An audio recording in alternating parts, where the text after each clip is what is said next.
My deepest salutations to the lotus feet of Almighty. Before going to start the program, I'd like to introduce myself. I am Dr. K.S.R. Sarma, working as a professor in Sivasavan Institute of Management into Data Science Department. So it is a privilege for me to do the comparing for this session, for the wonderful session. So absolutely, as the teachers, we always believe in how to raise the cultural values as well as traditions with the students. So attending these kinds of platforms will give us lot of benefit, and in turn after reaching college, so we always try to inculcate so these kinds of values whatever we are acquiring here. So thank you very much for Samskruti Foundation for giving us these kinds of opportunities. Vidya nama narasya rupamadikam prachanna guptam dhanam. Knowledge is the finest ornament of a person and the hidden wealth that never can be lost, which is mentioned in Bhartrihari Subhashitam. With this timeless thought, I warmly welcome all the dignitaries, distinguished scholars, respected guests, and the participants to the 19th episode of the Samskruti Talks. Your gracious presence, which enriches this gathering and strengthens our shared pursuit of knowledge and dharma. Samskruti Foundation, Hyderabad, is a cultural and research organization committed to promoting Bharatiya heritage and the values as well as the knowledge traditions through research, education and public outreach. Its initiatives include Samskruti Adhyayana Kendra, initiatives including Samskruti Talks, conferences, workshops, youth programs, and forums such as Samskruti Adhyayana Kendra, Samskruti Culture and Leadership Centers, contributing to the cultural awareness, intellectual discourses, and the nation building. Today's program marks the 19th episode of Samskruti Talks series, featuring an insightful discourse on the thought-provoking theme, how would a Hindu Rashtra, Dharma Rajya look like?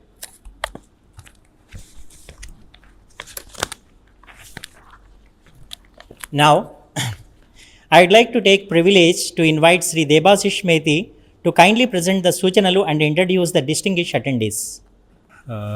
Thank you all for coming for the program today. I would now like to take this opportunity to introduce all the eminent personalities present with us here today. Mr. Chidirya Chandrasekhar ji, Additional Divisional Manager in LIC. Mr. Siddharth Ayyagiri, Public Policy Professional. DVS Krishna ji, Retired Senior Manager, Union Bank of India. Dhulipala Kishan Prasad ji, Retired General Manager, Andhra Bank. K. Keshavnath ji, Journalist. I. Vishnudatta Raya ji, Director of Work Accounts, Finance Department. Bhavesh Tripathi ji, Working Professional, UBS Group.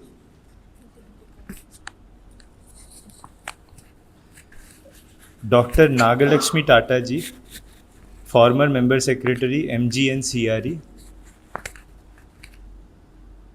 V. Ramakrishna ji, Marketing Executive, SL Diagnostics. Challamalla Nikita Rao ji, National Convener.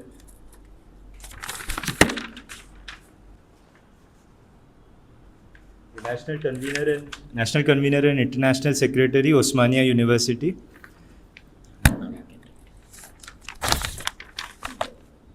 Dr. Nalam Sudhakar ji, Ex-Director, ICAR, ATARI, Hyderabad Campus. Madan Mohan A ji is a student of law.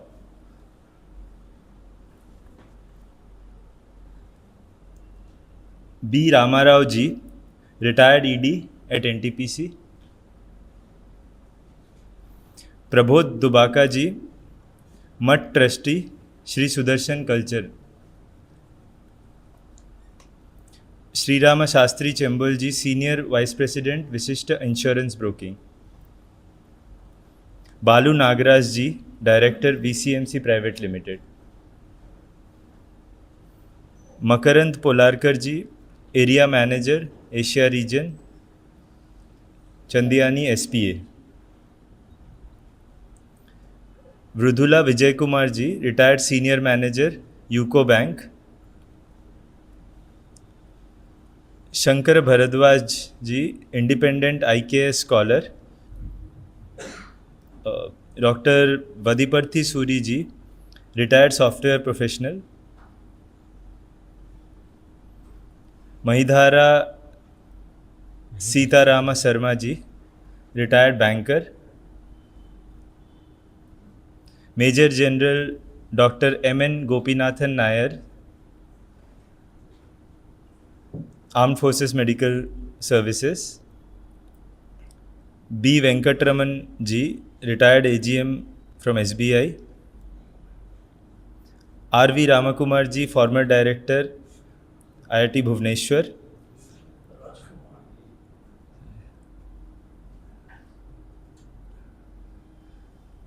फनिंद्र Golapalli ji, cyber security architect, TCS। Madhusudan Jhunjhunu ji, CEO GSBS। Srinivas Murthy Tigulla ji, retired DM LIC।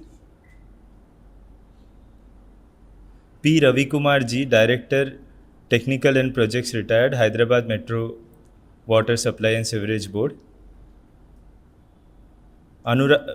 Anuradha Bakaraju ji, advocate, high court of Telangana. T Venugopal Krishna ji, retired bank employee, Canara bank. Thank you. Thank you very much for the beautiful introduction of the dignitaries as well as the guests. So I understood that lot of intellectual forces are here. So no doubt, ultimately, everybody is going to get benefit through their interactions.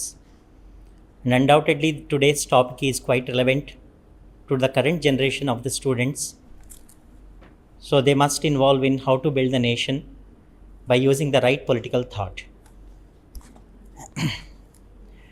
धन्यवाद mister Debashish मेती. ओम श्री गणेशाय नमः. वक्रतुंड महाकाय सूर्यकोटि समप्रभा निर्विघ्नं कुरु मे देवा सर्वकार्येषु सर्वदा. Namaste. Respected elders, distinguished guests, members of the governing council, ladies and gentlemen. On behalf of Samskruti Foundation, I extend a warm welcome to everyone present here. Let us now begin the today's program by paying our respects to our motherland through Vande Mataram. I request everyone to kindly rise for Vande Mataram.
I request everybody to be seated.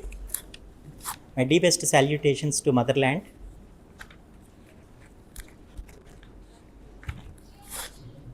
I now have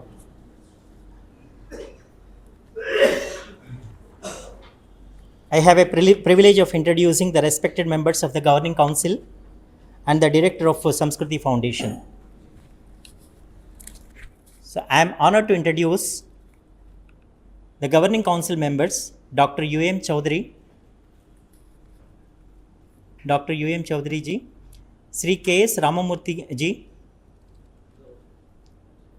and Sri T. Rambabu ji. Thank you very much. May we welcome them with a warm round of applause. Thank you, sir. Thanks for your presence here. The ancient wisdom says, Ano Badraha Kratavo Yantu Visvataha, which is mentioned in Rig Veda. May the noble thoughts come to us from every directions. To set the context for today's intellectually enriching session, I respectfully invite Dr. U.M. Chaudhary ji to address the gathering. Dr. U.M. Chaudhary ji is Director for Samskruti Adhyayana Kendra, Governing Council member of Samskruti Foundation. Dr. Chaudhary ji is the alumnus of IIT Bombay, worked as an additional general manager at BHEL R&D, and he was the Dean of Aurora Group of Institutions. Sir, may I request you to kindly come forward.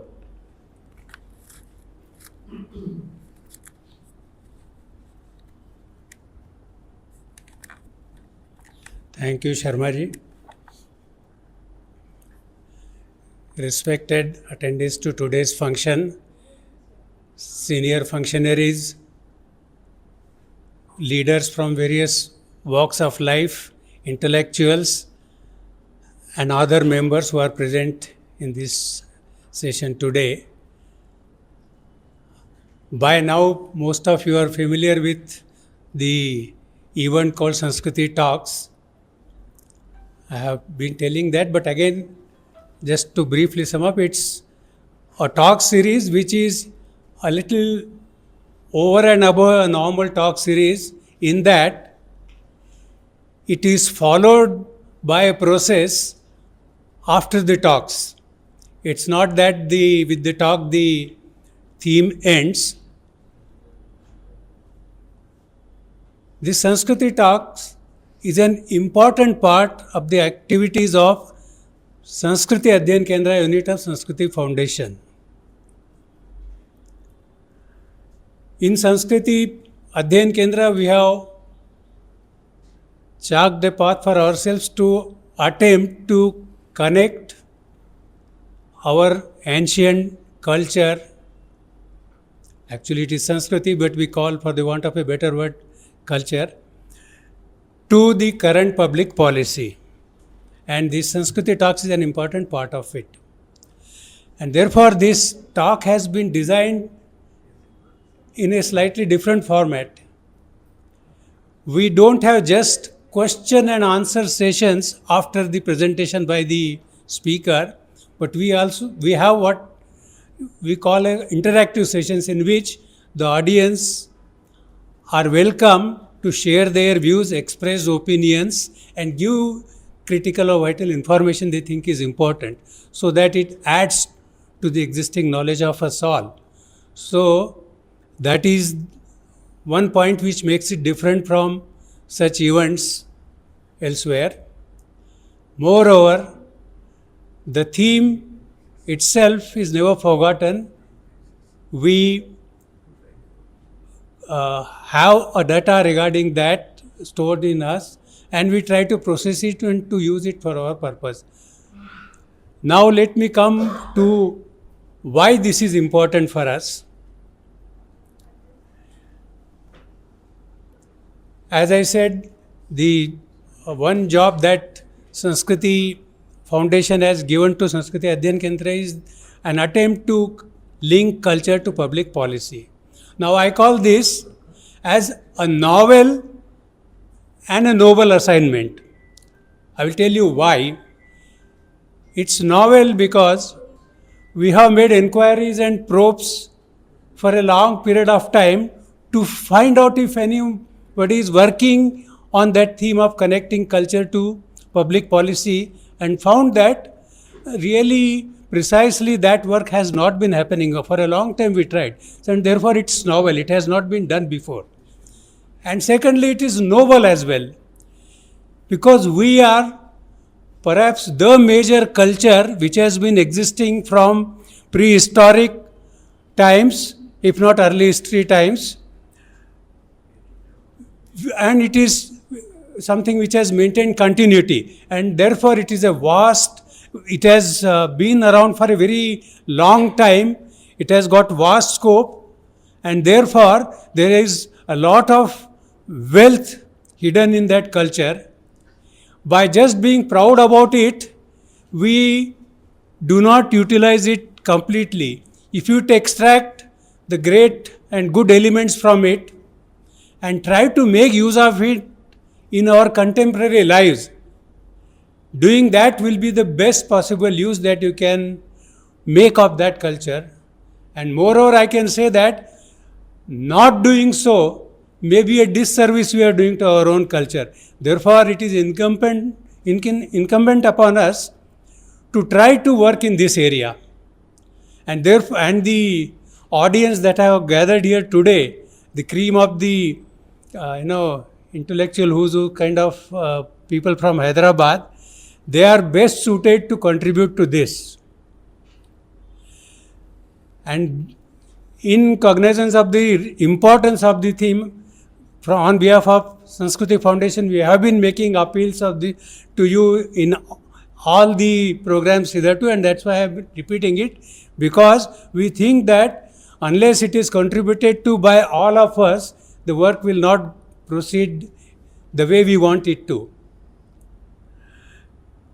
Since there is no precedence of important work, and therefore there are no proper examples, guiding examples which we can emulate, and therefore we have to maybe make some initial efforts on our own. So therefore we can add to the process of experimenting with this idea. But to make the path a little more clear, we have also with us one of our public policy professionals, Sri Siddharth Ayangari, who later in this program will initiate this topic, and probably maybe that will clarify the path for us a little more. So he will talk more on this. In today's talk, we have Shri Shankara Bharadwaj ji, who is a young scholar, but he has contributed a lot for his age. I think he has contributed immensely to original thought on the theme, that is this, how would a Hindu Rashtra, Dharma Rajya would look like. Now this theme is dear to our hearts, close to our hearts, and also it also has the potential to generate a lot many questions and themes that connect to public policy and culture, and therefore it is one of the extremely important sessions that we are going to have, and I thank him for having consented to come here and share his vision on this. So I will not take any more of your time, but with an appeal for all of you to contemplate on ways in which you can add to this task of connecting Samskruti to public policy, because that is the way we can keep it alive and actually reap benefits from it, rather than just feeling proud of it. So with these few words, I once again thank all of you for coming here, and hope that you will enjoy this session and very vigorously participate in the discussions, thought sharing, etc. Thank you.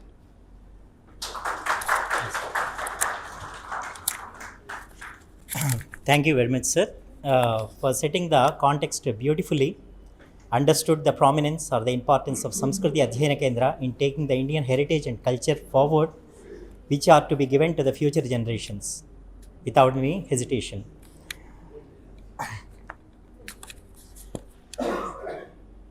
the ancient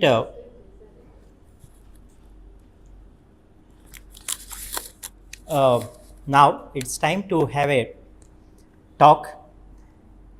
Nahi gnanena sadrusyam pavitram vidyate. So there is nothing in this world more purifying than the true knowledge.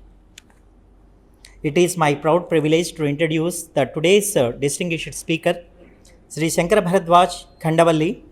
He is a Bangalore-based software professional, independent scholar of Indian knowledge system, editor and the director of Hindupedia, and a member of Samvit Kendra for Integral Research.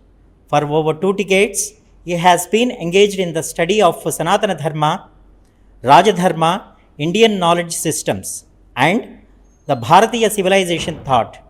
A respected speaker on Dharma Rajya, systemic approaches to the governance, and Indic knowledge traditions. He has delivered acclaimed talks on the renowned national platforms, including Sangam Talks and Indica. Today's thought-provoking topic is how would a Hindu Rashtra, Dharma Rajya look like? Ladies and gentlemen, please join me in extending a warm Samskruti welcome to Sri Shankara Bharadwaj Khandavalli.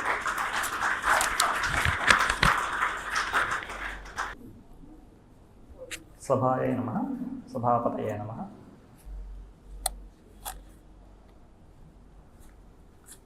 I'm very happy and privileged to be here. This is a subject I have been working on for the last few years, and hopefully there are some worthwhile thoughts I can share today.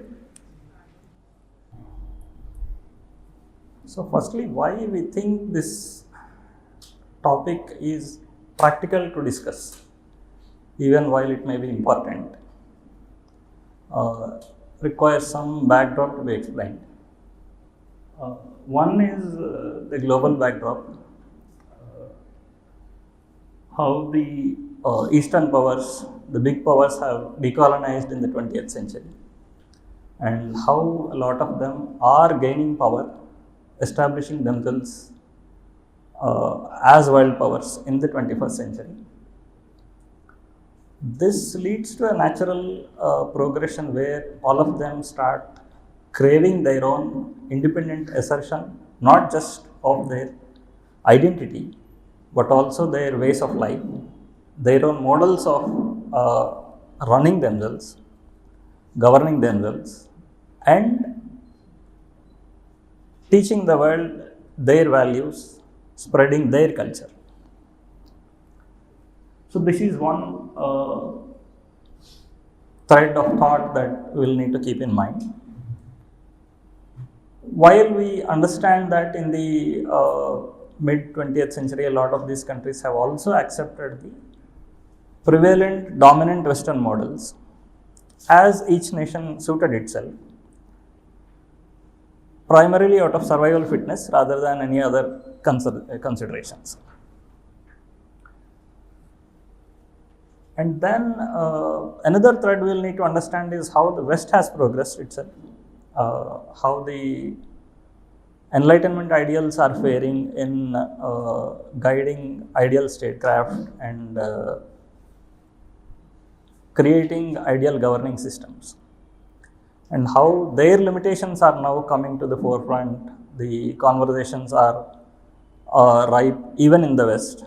They are already talking of how these values are insufficient. There is enough criticism of how there is a bipartite worldview, there is hypocrisy in the way the Western countries are looking at the world. And then there are conversations about second enlightenment already to address those limitations.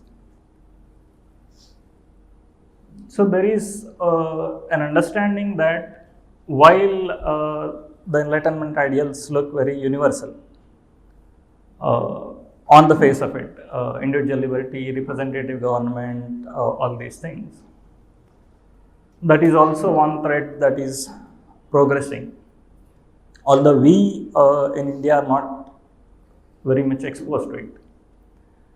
And then the other thing that is probably more well known is the challenges that most of the open societies are facing because of the closed worldviews. Then the limitations that the nation state as a concept itself is facing, not just here but worldwide. So this gives us a very fertile ground to initiate a conversation on the fundamentals, the ideals based on which we can create collective systems. This is the external backdrop. Then there is an internal backdrop, specifically about Bharata. As we know, we are undergoing a protracted self-rediscovery, slow but definitely progressing. But we definitely know that the governing system we currently have is more a legacy of the imperial system than a legacy of our own heritage of the Chakravartis. And we also know there is no great alignment between the civilization that we have and the state that we have. So the geocultural or the ecosystem of our traditions, none of these find a lot of mention in our official systems. For instance, there are terminology like caste, all this, but we don't find desha anywhere, we don't find sampradaya anywhere. So without being aware of how this society is, how are we going to be able to create an ideal governing system for this nation? So largely the colonial views of India continue to dominate the way the present state craft runs, which includes categorizing society, creating its own social ladder, and then largely adopting a monotheistic view of religion, which is visible in the terminology, exclusivist terminology like denominations. While temporarily we have adopted an interpretative way, let us say we can read denomination as a sampradaya, which is not exactly the case, but we can make do with it as a makeshift arrangement. So while the nation largely has been electorally asserting its will, the intent of that will has just not been translating into the ideal governing system for this nation. So that again brings us to appreciating that we do have very fertile grounds for a new conception of state itself, not just here, but the fact that we will be able to realize something here will set a precedent for how the world can envisage new governing systems. So with this backdrop, we thought it's a more than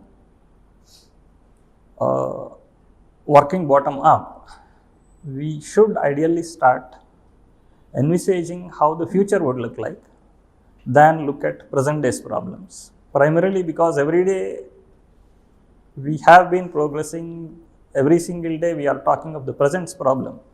We are almost always talking about the past. To be able to even give a good shape to the present day's problems, we will need to situate them in the future and then project ourselves from present to there. So largely this is how we can have this conversation today. We can quickly see what a contrast looks like between the present systems and a dharmic collective.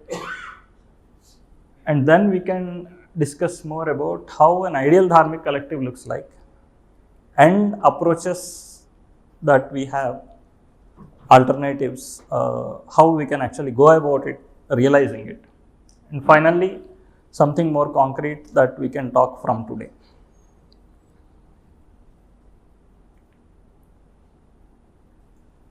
So given the vastness of the subject and the vagueness of many problem spaces in this, first thing we thought was we will require a theoretical frame to structure our thought. Then we can have a systematic discourse. So for that, one thought process we had was the four level view. So again, this is nothing new, but we picked it from the Shruti, from the Purusha Sukta itself. Padosya Vishwa Bhutani Tripadasya Amritam Divi. So the manifest fourth leg is what we all get to see, but the three that are creating and governing it are both invisible and immortal.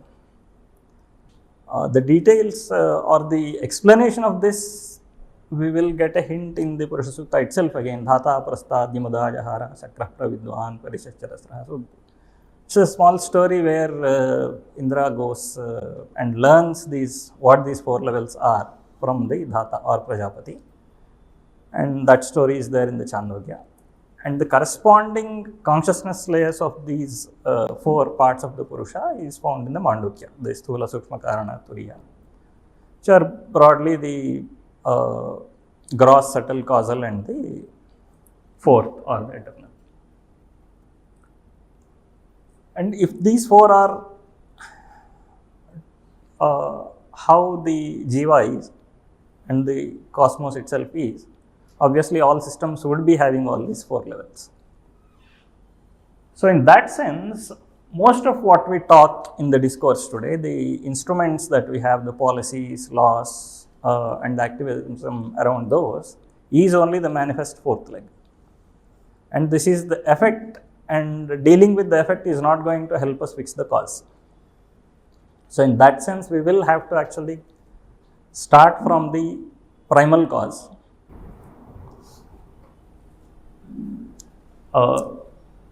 The cause that is resulting in what we see as laws and policies is the architecture of the state. And the architecture of the state is the subtle layer. It is creating the institutions which are channeling our collective energies towards ideal outcomes or desirable outcomes. And the institutions itself is an effect of a doctrine to realize which the institution is being carved out. This again, now in most of the modern systems, the doctrine is the starting point, as is the case with our constitution and with most of the modern constitutions. The problem is, if doctrine is axiomatic, it is unchangeable. So to be able to move from one paradigm to a new set of ideals, we will have to overthrow it most of the times through a violent revolution, which has been the case with the progression in the West. And this happens because doctrine is axiomatic, but doctrine itself, if we see as an effect, it is coming from a certain worldview, how we understand the nature of man, nature of the world, purpose of life. To realize which, we will need certain systems whose ideals have to be derived based on this worldview. Now, most of the problems we face today are because the doctrine is nearly axiomatic in the Indian constitution, as is the case everywhere. And we are not very prone as a society towards violent revolutions and overthrows. So the solution to it we will discuss shortly, but this is how we will see. So the worldview, doctrine, architecture, then lived reality as a outcome of all these. In that sense, constitution itself cannot be a cause but an effect. From the collective will, based on a certain worldview, a constitution gets generated from time to time, which has been the case in the West, but it has been quite organic there.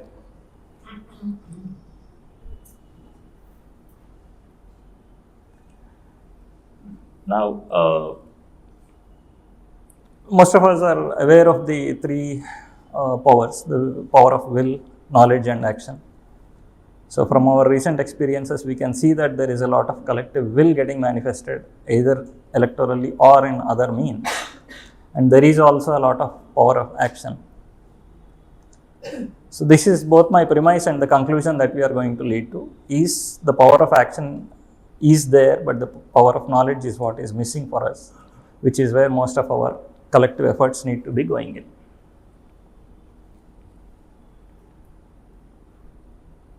So I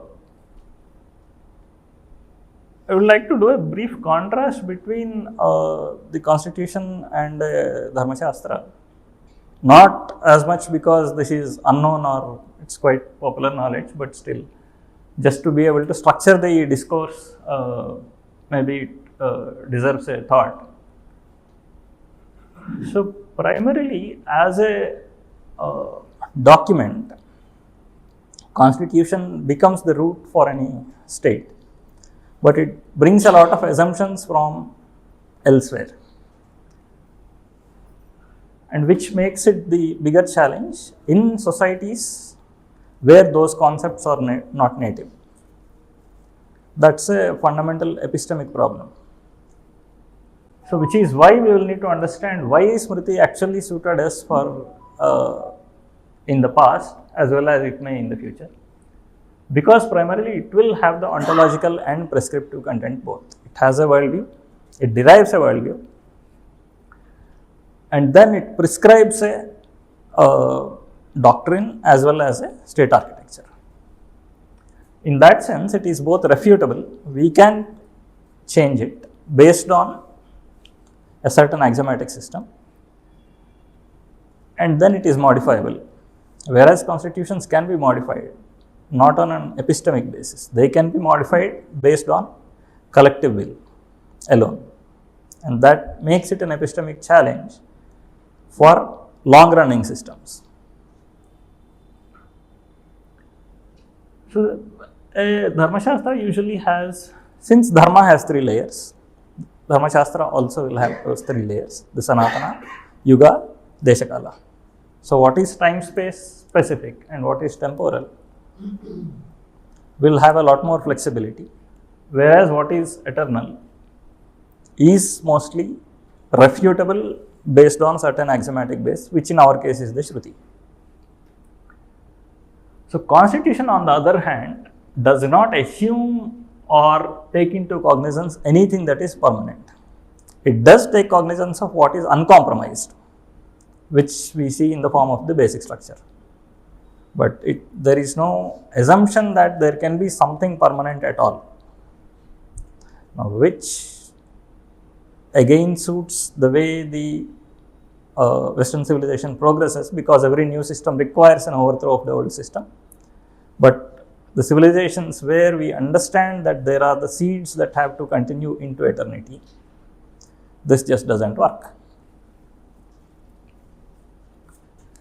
But yes, it does have temporal content and it can be evolving. Coming to applicability, the Dharma Shastra first spells out the nature of man and nature of the world, and then it spells out the land where the law applies, which becomes the land of the law. Then there is a law of the land, which is derived as, whereas one's constitution is confined to a nation state, we know the land of the law of the land is the scope of it. So again, because of this, there is an orthogonality, natural orthogonality of the institutions of the nation and the state that the Dharma Shastra understands, which is not understood by the nation state. So the constitution always assumes there is a nation state, where the geopolitical subsumes the geoculture. So the goals of the constitutions are very clear. The protection of rights, so there is a rights framework, which again derives based on a certain worldview. So the protection of those rights becomes an obligation of the state. And then execution of its own duties, the deliverance of the duties of the state. Whereas once we start with man instead of the state, we know there is a fulfillment, there is a purpose of life to fulfill which we will need to create all these institutions. So that becomes the primary goal. As a social model, this is perhaps not as discussed, but will require a lot more theorization for us, especially for Bharata, because we are not an organized society in the sense in which the West is. So we are largely an inherited society, and we have a very elaborate complex matrix of institutions, which again we will discuss shortly. And how does this matter for us to be able to carve out a state? So this, for instance, tells us very clearly where the challenge starts coming once we start problematizing the statecraft. So on the right is very simple how a modern nation state would look like. There is no, the geocultural is always aligned with the geopolitical. There is no challenge there, one nation, one culture, one language, it's all good. But that's not exactly how we are. So we do have an orthogonality between the cultural geography and the political geography, because the latter is temporal and the cultural geography is permanent for us. The deshas are not changing. So whatever deshas were there would be there today, because that is what defines the cultural subunit. So the political geography is carved out taking cognizance of the cultural geography and then carving out political and administrative units to be able to align with that cultural geography. So that's one of the biggest design problems that we will have when we start embarking upon how we can envisage a state for this nation. So what do we need to then understand about this dharmic collective so that we can have a more meaningful conversation about carving a state for this collective? One is the four-level view.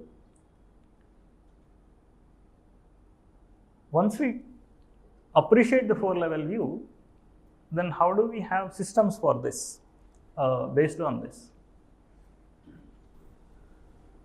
So like we discussed, the four levels are there: the gross, subtle, causal and absolute. Now when we apply it to the system design as a lived reality, we have the experience of a working system, so we only see the outcomes, and then there is a feedback loop which feeds into the system. The subtle layer or the layer of the institutions is where we have the institution architecture. Then we have the incentive system, which is channelizing our collective energies. For this, the text level would be prescriptive. Largely, if we have to look at a text, the state architecture is there in the constitution. In the traditional text, it would be found more in the Arthashastra. And then going further above to the cause of it, the doctrine is what we would find in the Dharma Shastra, from which it derives a state architecture. And the policy is what we find in the Niti. So we will have the Dharma, Artha and Niti. So the Dharma Shastra, correspondingly, in the modern constitutions, we just don't find that element at all, because that is the ontological content. The normative and the prescriptive is what we largely find in modern constitutions. So this, for a quick summary, the Shruti and Dharma Shastras is where the ontological content is. The doctrinal content is found in the Dharma Shastra and in an axiomatic way in the Arthashastra to be able to derive it further. And then the illustrated Dharma Shastras, which are the Itihasa and Purana. The architecture is where is what we find in the Arthashastra, briefly in Niti. Then the illustrated Niti, like Panchatantra. And its manifestation would be an ideal free society. So to take a brief example of how this continuity manifests in the texts, from the Shruti we can take the popular or the most celebrated example of the Vishnu Suktam, where it is said that Trini pada vichakrame Vishnur Gopa adabhya tato dharmani dharayan.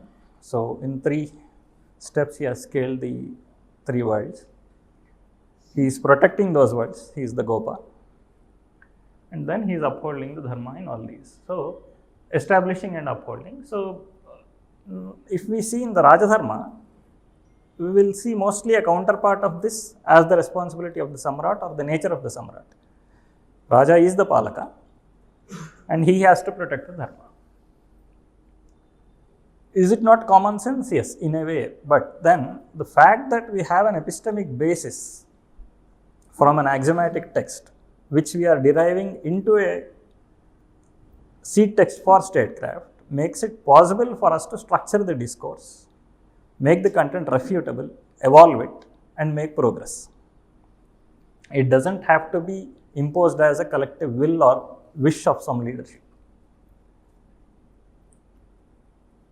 So then again, further down in from the Dharma Shastras, we will see how in Ardha Shastra it is told more in a teleological way. We will have to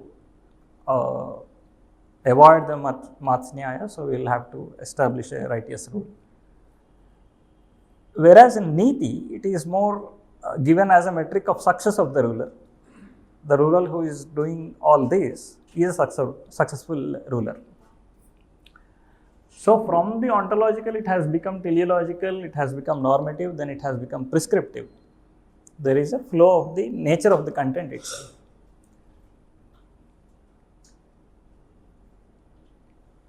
The other side of the Dharmic collective is how we understand our knowledge and then how we understand our society, which are reflections of each other. We can see them as the koshas or the sheaths, concentric sheaths. In the innermost comes the orthopraxy, the most rigorous formal knowledge and formal structures. The Shruti, the debating traditions, all these things. And then as we go out, we will see less formal structures and knowledge getting more syncretic and more practitioner oriented. It doesn't mean that the inner sheaths are lacking in practice or realization. There they coincide. Where there is practice, there is realization, there is also the understanding of the theory. They are inseparable in the innermost sheath. But as we go out, the theoretical rigor diminishes. So, we will find more semi-formal and then informal content. So, as we go out, we will have the outer core of the Agama, then the Pauranika, then the Sthalakula Puranas, then the Janapada. There is a continuity, and a very similar continuity is what we will see in our society also. From the most formal, urban, then the semi-urban, rural, and then the forest. Every terrain is seen as part of the civilizational whole. The advantage that comes is not only there is continuity, but there is nothing that we are judgmental about or putting outside a system. There is no definition of what is inside and what is outside. The common sense assumption is that everything is inside, which is in a very stark contrast from the modern urban worldview, where there is an inside, there is an outside. Then there is an attempt to accommodate what is outside, which is already putting a judgment on how the inside should look like, which creates problems in statecraft because state cannot afford to do this. By doing this, state is not only discriminating what is not inside, but it is then creating formal structures for resource access. It is for creating formal structures around expectations of lifestyles also, which is what we see happening from the British times and affecting us more today. So, most of these problems do not exist or did not exist in a Dharmic collective because we did not take that judgmental view of civilization, and we had this continuity. So, what are the implications and why would we want to adopt a 4-level view?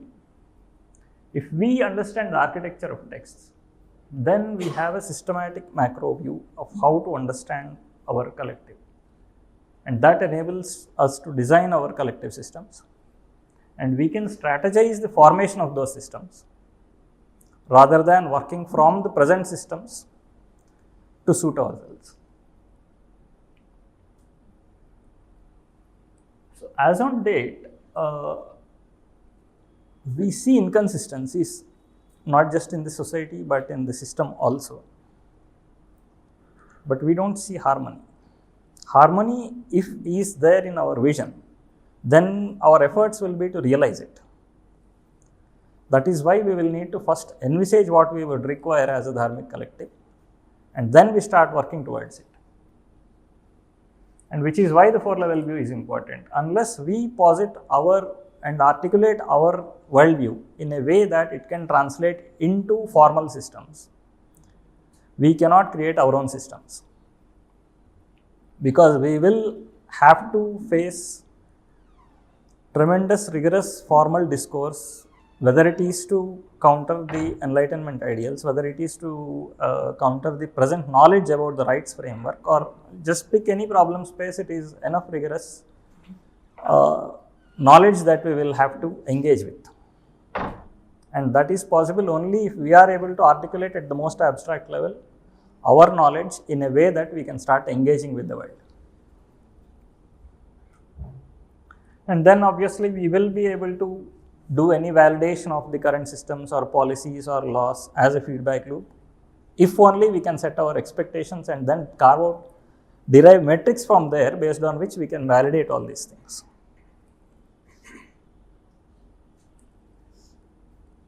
Which obviously is not the case today. To be fair, 1947, whatever be the situation, we did adopt a model, and the intent was probably to ensure we suit ourselves as a nation.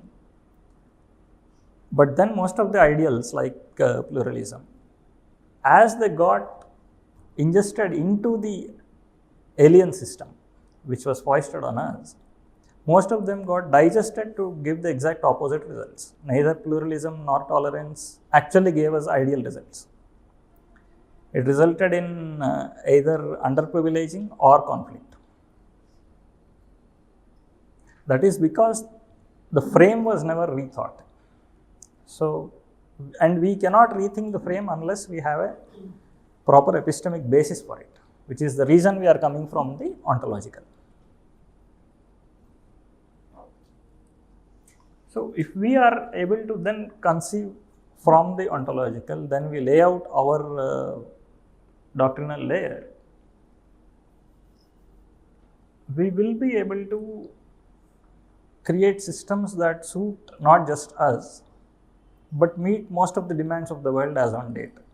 Let us say, for instance, if we appreciate the principle of harmonious complementarity as a principle of collective being, that is the nature of the cosmic being as we understand. It is very clear for us, we do not have any conflict in mind. All the duals in the world, the Ishvara, Maya, Prakasha, Vimarsha, all these Shiva, Shakti, Purusha, Prakriti, all of them are harmonious, inseparable, complementary duals. In a bipartite worldview, on the other hand, we will have the conflicting duals. They are complementary but still conflicting.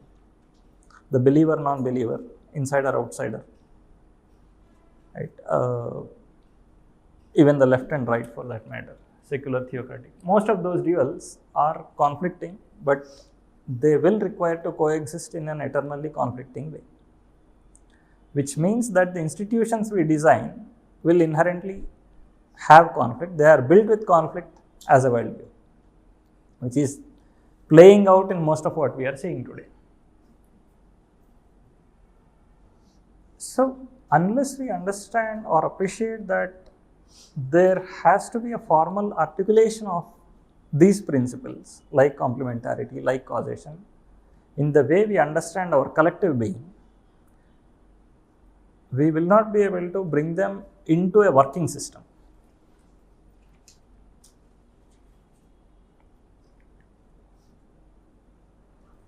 So, at this point, this is the kind of work we have embarked upon. One is the architecture of the Shastras, how it looks like, and then the building blocks for this, how to interpret the text and how to separate out layers in the text.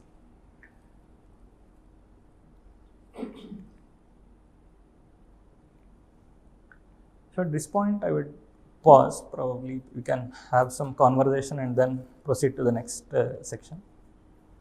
There are any comments or disagreements also, I welcome them. अज्ञानतिमिरान्धस्य ज्ञानाञ्जनशलाकया चक्षुर्मीलितं येन तस्मै श्रीगुरवे नमः. Deep salutations to Guru Dakshinamurti. On this occasion, it's a great privilege to introduce father of Khandavalli, Shankara Bharadwaj. He is Sri Khandavalli Satyavara Prasad. He is available here. So thank you for your presence, sir. He is the retired bank officer. He is a retired bank officer, author, independent thinker. So thank you very much for your gracious presence here, sir.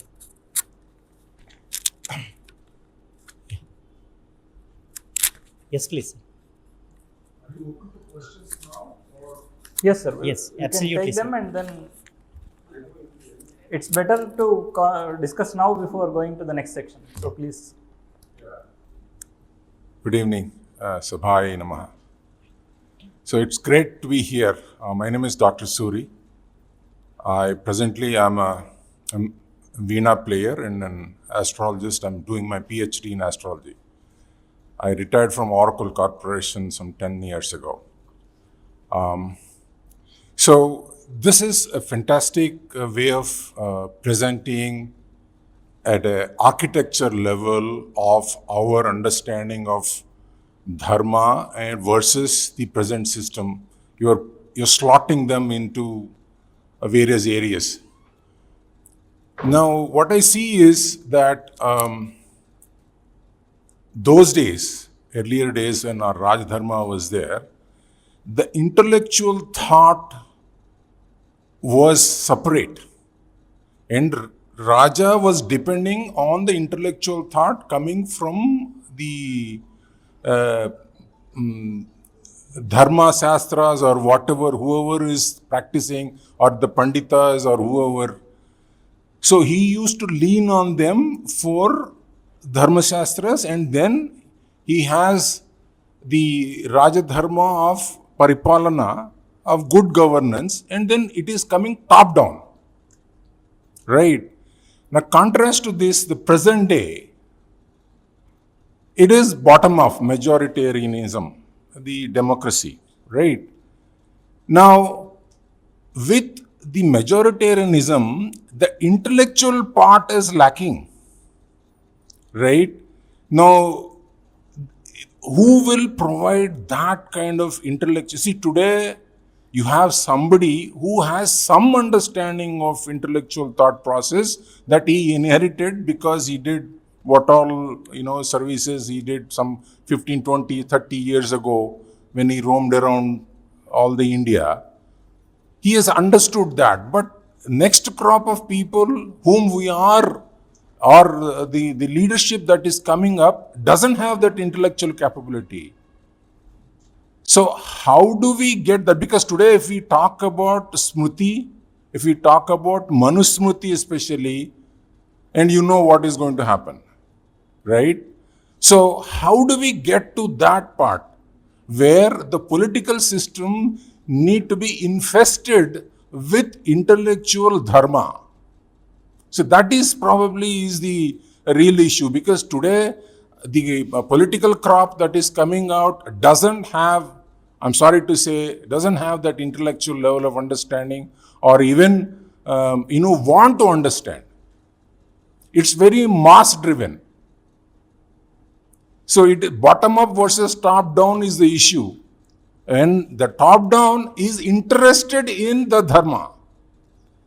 Here the bottom up is not interested in dharma, or at least it seems so. So how do we match this, or how do we go about it? Maybe that's the question you're trying to answer. I'm sorry. Yes, sir. So this again, we will need to probably formulate this. There are multiple components in this. So in itself, the universal adult franchise or the electoral democracy is one manifest outcome, but Essentially, what happened with the Protestant Reformation is the replacement of divine will with public will in the Western systems. Which again, if we look at our systems, there is never this kind of conflicting duels. Both the divine and the public will are manifest in the head of the state. Because there is legitimacy and credibility, nobody without Janadharana can be the head of the state. It may not be through universal adult franchise or whatever. Instruments differ, but then the democratic ideal that the Janadharana is required for the legitimacy of the head of the state is a very clearly known principle in tradition.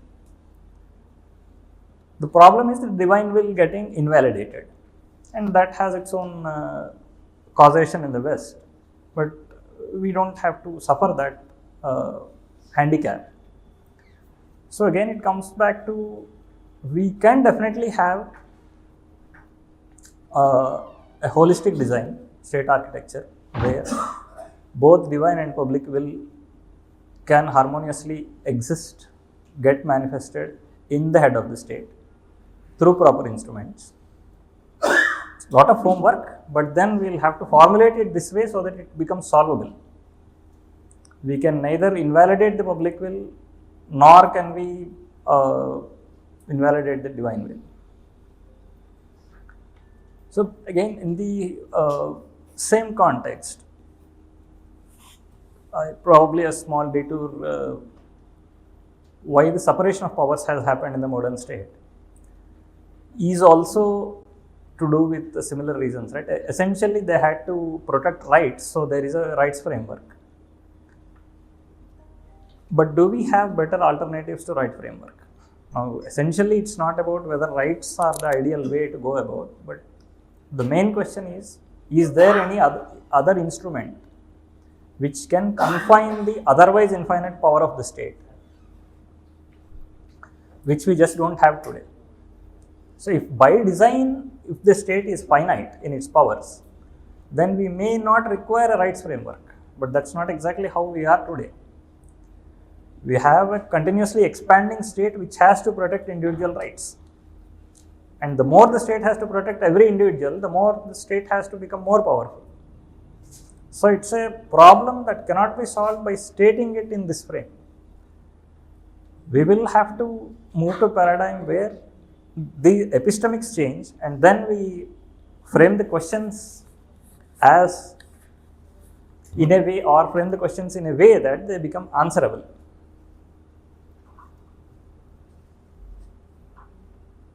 Does that answer the question? I mean, if you're not convinced, you can talk further. Okay. Is it possible to give a diagrammatic structure for the architecture? It is. I think it can be given a diagrammatic structure for the architecture. So we do have, in fact, we were about to discuss that. Now that you asked, this is how our collective institutions can be seen. So there is a micro, there is a macro, and at the macro is what we see the causation theories, the pantheism, the Vishwarupa, then the Triguna, Varna, all these things. After your question, I'll take mic. So in the left is the time function, which is the sampradayas, It was the Guru Sishya lineages, all those. constant. The right is what we see the Please ask. social collectives, the Desha, Kula, all these. In the middle is the hierarchical power structure, which is the Rajya or the state.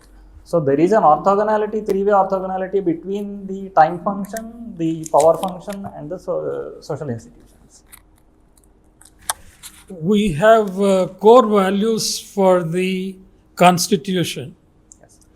We define frameworks in different domains. Under the core values, a system or a subsystem of functions, which can be put into practice by governance through a governance structure in different domains. And the core values, actually what the land has been believing for ages, have come into the definition of the core values behind the constitution. That's where is the connect, as to my understanding. I'm sorry, I have my limitation in understanding. So that's the connect between the dharma, what the land has been believing in and coming in the form of core values, and the structure that is made to satisfy that. And within the, for any subsystem of the governance, it can form its own rules and regulations so that there is no clash with the core values. This is what my understanding is. And in this context, what I would like to know is it something we have missed in the process due to the Western influences? Is what, if it can be shared, and it will help us a lot. I think so, sir. So the state doctrine. No, do you agree with my understanding of the current situation, current structure, and the framework of working?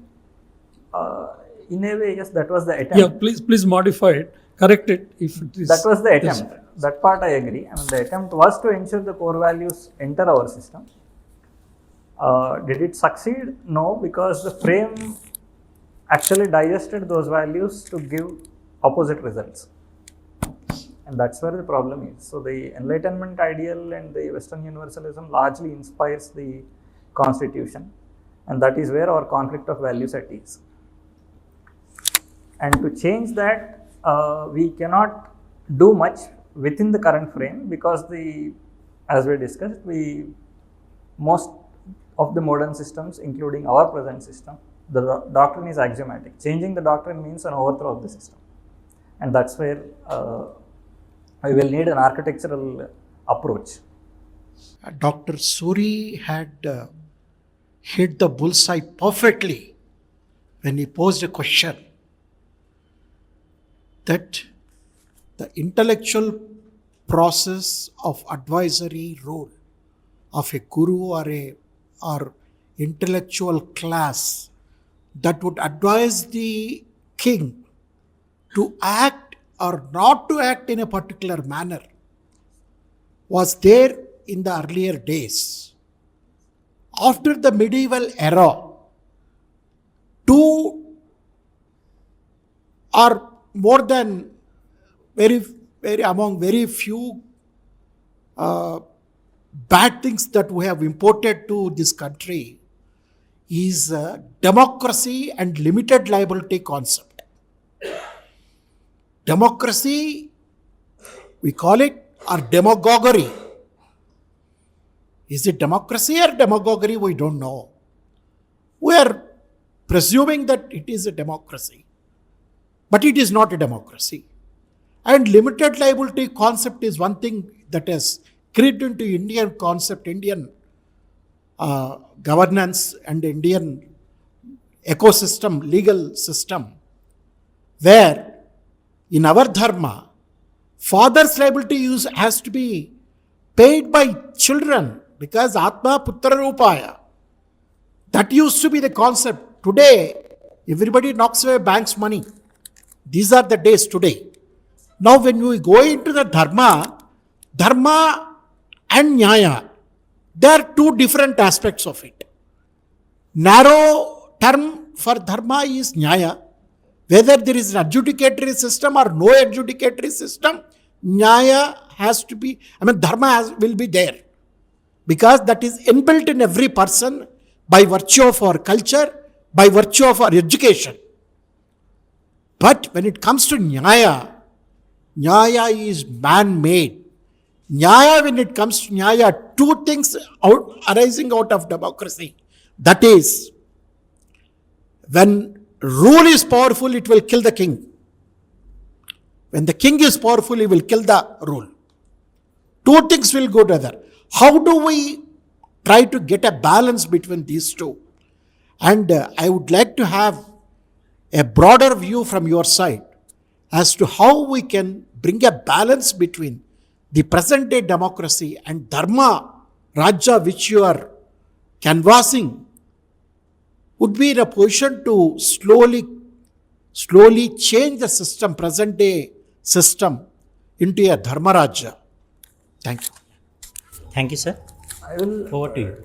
do this in two parts, sir. One, obviously, I think the common point being the ruler having a intellectual advice. From a systemic view, I would state it slightly differently. I mean, while agreeing fully with it, is the system that the West has. It evolved with a fear and respect for Rajaguna, and its inherent lack of understanding of the Trigunas. So it had no good mechanisms to tame the excess of Rajaguna, which results in cruelty, ruthlessness, all these things, oppression also. So that is what we will see in the separation of powers and subordination also, the way the executive and military are subordinated to softer functions, which in the Dharmic state, we have very good mechanisms to subordinate Rajaguna because we have systematized Sattva-guna, which is simply absent in the modern systems. There is a hunch of understanding that there is something called high civilization, soft functions, which need to be protected, which couldn't yet be systematized by the West. So that's one part of the answer. Unless we understand that it is the Sattva-guna which can actually tame and control the Rajaguna, we cannot create those institutions which are both holistic and harmonious, which don't then suffer the problem that we have today. The second part is, yes, but I would like to slightly layer this question of democracy, because the democratic ideal where the Janadharana or the public will has to be manifest, we will need to distinguish it from the instruments to realize the democratic ideal, which could be the universal adult franchise or the electoral democracy, all these things. And then we can make a proper systematized critique of why the electoral democracy is not fulfilling the purpose of realizing the democratic ideal in our collectivities. That's my thought. Our speaker, am I audible? Our speaker pointed one aspect, that is digestion of many of our institutions and all that. I want to add a couple of points on that. There is a very big and very old mechanism of digestion going on in our country. I'll point out only 2-3 points. For instance, our university system itself is a clone of Protestant German university system. Our very capitalism, as many of you might have heard about Bishop Weber's book, Capitalism and Protestant Values. So our very capitalism system itself is a Western import, Christian import, for that matter, Protestant Christian import. And our secularism is a Protestant concept. And for substantiation of this point, one may go through Sai Deepak's books. He convincingly demonstrated that our present so-called secularism is a Protestant concept. So I'll end this like this. There are many institutions on which our present day so-called modern lives are going on. So unless we understand them to the core and overturn them and make them Swadeshi, unless we arrest this question, the process of digestion and reverse it, this kind of Dharma Rajya and our attempt to establish or re-establish Dharma Rajya will find insurmountable difficulties. Thank you. Thank you very much, sir. Pardon me for pausing the question and answers. So we are in the mid of speech. I request our speaker Mr. Shankara Bharadwaj to continue the speech. Going further, we thought there could be two approaches in going about how we can realize a dharmic collective. One is the system reform. We have a system, we will work through it, we will try to subvert it, insert our values, and then eventually take over. It will have its own advantages and disadvantages. So, but then the fundamentals will be there. The doctrine of the state will remain for a good part. It will be unchangeable in the near foreseeable future, and then we will have to use interpretative ways to read the existing ideals in our own light. So, it's being tried, it's not unknown, but then that's one method or approach. And then work through the system until there is enough consensus that we can build to fundamentally replace or transform it. The second approach is system design. We go back to the drawing board. You actually articulate and envisage how we want our future to be. And then we start putting elements, the theoretical elements, create the discourse. And then we go to the point where we can transform the current system by generating consensus. How these two differ? One is in good problem solving, right? I mean, it's usually said you state the problem without assuming too much about the constraints. Articulating the problem in a way we assume the present constraints itself is a hindrance for us to stating it the right way. While solving the problem, we apply the constraint, not while formulating it or envisaging the future that we want. So, in that sense, I have always leaned towards the latter so that we can synthesize and generate the knowledge required. This is how the system reform looks like. It's probably something that already some people are working on. So, we will need to change it. We will need to understand how to interpret all the existing principles of the Constitution. What does fraternity mean? What does equality mean? What do the liberties really mean? And then, in the light of how a Dharma collective looks like, try to reinterpret all the modern values so that through a intensive judicial activism and other means, we will start forcing the system to see the meaning that we want in the terms that it has stated. For instance, recently it has happened, which is denomination. Now we know the problem that we have with denominations. But in the Hindu constitution, there is a term sampradaya used for denomination. So they said you can't apply a term that doesn't apply to the country and then give judgments in that light. So you will have to interpret it in a way that it applies to this collectivity, which we have as sampradayas. So you have to treat sampradayas as denomination when you are passing judgments. And this was the argument made in the Supreme Court. It worked for to some extent.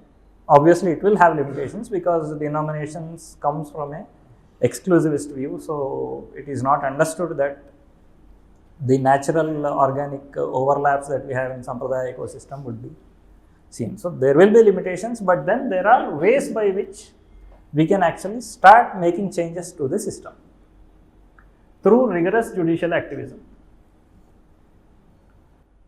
In that light, once the interpretations change, then the laws eventually get changed. When they are reading it in a different light, why do they have that terminology? So eventually the legislative will have pressure to change. Then that will result in institutions start changing their own mindset. It's a long process, but then it happens whenever it happens, which again further then leads to economic, educational and all other. So in every sphere this kind of activism can happen. This is how system reform looks like, but essentially we assume that there is a form and then we will need to change it. If on the other hand we want to do a system architecture, we understand that the present systems are essentially inspired by a different worldview. We also understand that the systems governed with our worldview are not in currency, and the present and the future challenges are such that we don't have any ready-made solution. We will have to design our systems. So we will write afresh a foundational document positing the challenges that we face for the future. So we will make changes to the current structure. It's still interim measures will be there, but every step we take will be with that vision in mind. So we will prepare for a fundamental change while preparing the knowledge base, creating the discourse in that direction. So we envisage a spirit that is eternal and can work through all the forms, which makes it organic for us to interpret all the existing forms, even the alien forms, in that spirit and then transform them. So this is how the second approach looks like. And these are the differences. Whatever be the approach, we will have to get our people into positions. Policy design may be visibly similar, but institution design will fundamentally be different, because if we are adopting a dharmic worldview, the entire institutional architecture will be holistic. It will not be reductionist, it will not be based on the separation of powers, it will not be based on individual rights. So institution design will be fundamentally different.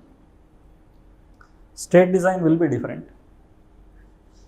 And then the theoretical frameworks will be there. We will have epistemic frames to debate the frameworks. So it will be more meta conversations about what kinds of frames really suit us. And then worldviews is where most of the difference is.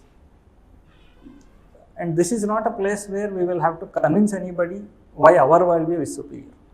Each society is entitled to its own worldview. The question is, how exactly is our worldview getting realized in our institutions? So again, our premise that we started with, the grounds are fertile for a change. It's not that while all the populist problems are there, the requirements are also huge. This is not a society that can progress much with the present hindrances, the systemic obstacles. But we have not brought into the discourse what is the nature of what is to be in the future. And that is, once that starts happening, there will be a fundamental change in the discourse. And that's exactly how the recent successes have been. Whether it was the recent electoral success or before that the Ayodhya movement, it was the Dharma Rajya slogan or the dream that mobilized the country. And then obviously capturing the discourse not just towards goodness, but towards aspiration, a futuristic aspiration. It was again the aspirational discourse that brought major changes even in the recent decades. And political correctness, the preemption of discourse out of compulsions is something that it's high time it changes. It is fine, political compulsions are understood, political correctness is not necessary. There is a line between them. For instance, it is fine to say today we require this. It's absolutely not needed to say we can't have alternatives.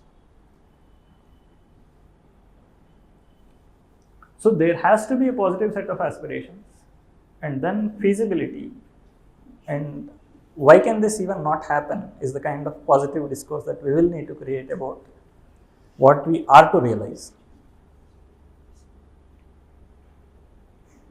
Again, the missing piece between the will and action, which is the power of knowledge, that I would like to re-emphasize. The generation of knowledge has died down because on whatever historic reasons. What is happening is, while there is the popular layer where there is dissemination happening, entire inner sheath of our knowledge traditions is in a preservation mode, and that is a known reality. How do we bring that out? How do we articulate, how do we get ourselves to be able to articulate things in a futuristic way? That requires realizing this as a living knowledge system and then revisiting its formal structures so that we will be able to articulate things, start the debates, refutations, bring them into active discourse. Some case studies that we can see where we can, while we have discussed the contrasts. So let's say rights framework is there. This is one of the biggest problem that we have today. Again, as we discussed, it's not easy to get away because there is no other viable instrument that can confine the power of the state. But then, if we take a step back, where does it even come from? So, man should have rights, they have to be protected by the state. And then, who is it protecting it from? Sometimes it is the state that is the biggest problem. It is from the state itself that the rights have to be protected, and then from the society. So, both are inimical entities from which the individual needs to be protected. So, there is a worldview based on which this flow is happening.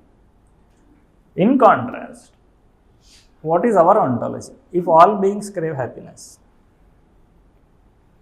if man's goals are about man's own fulfillment,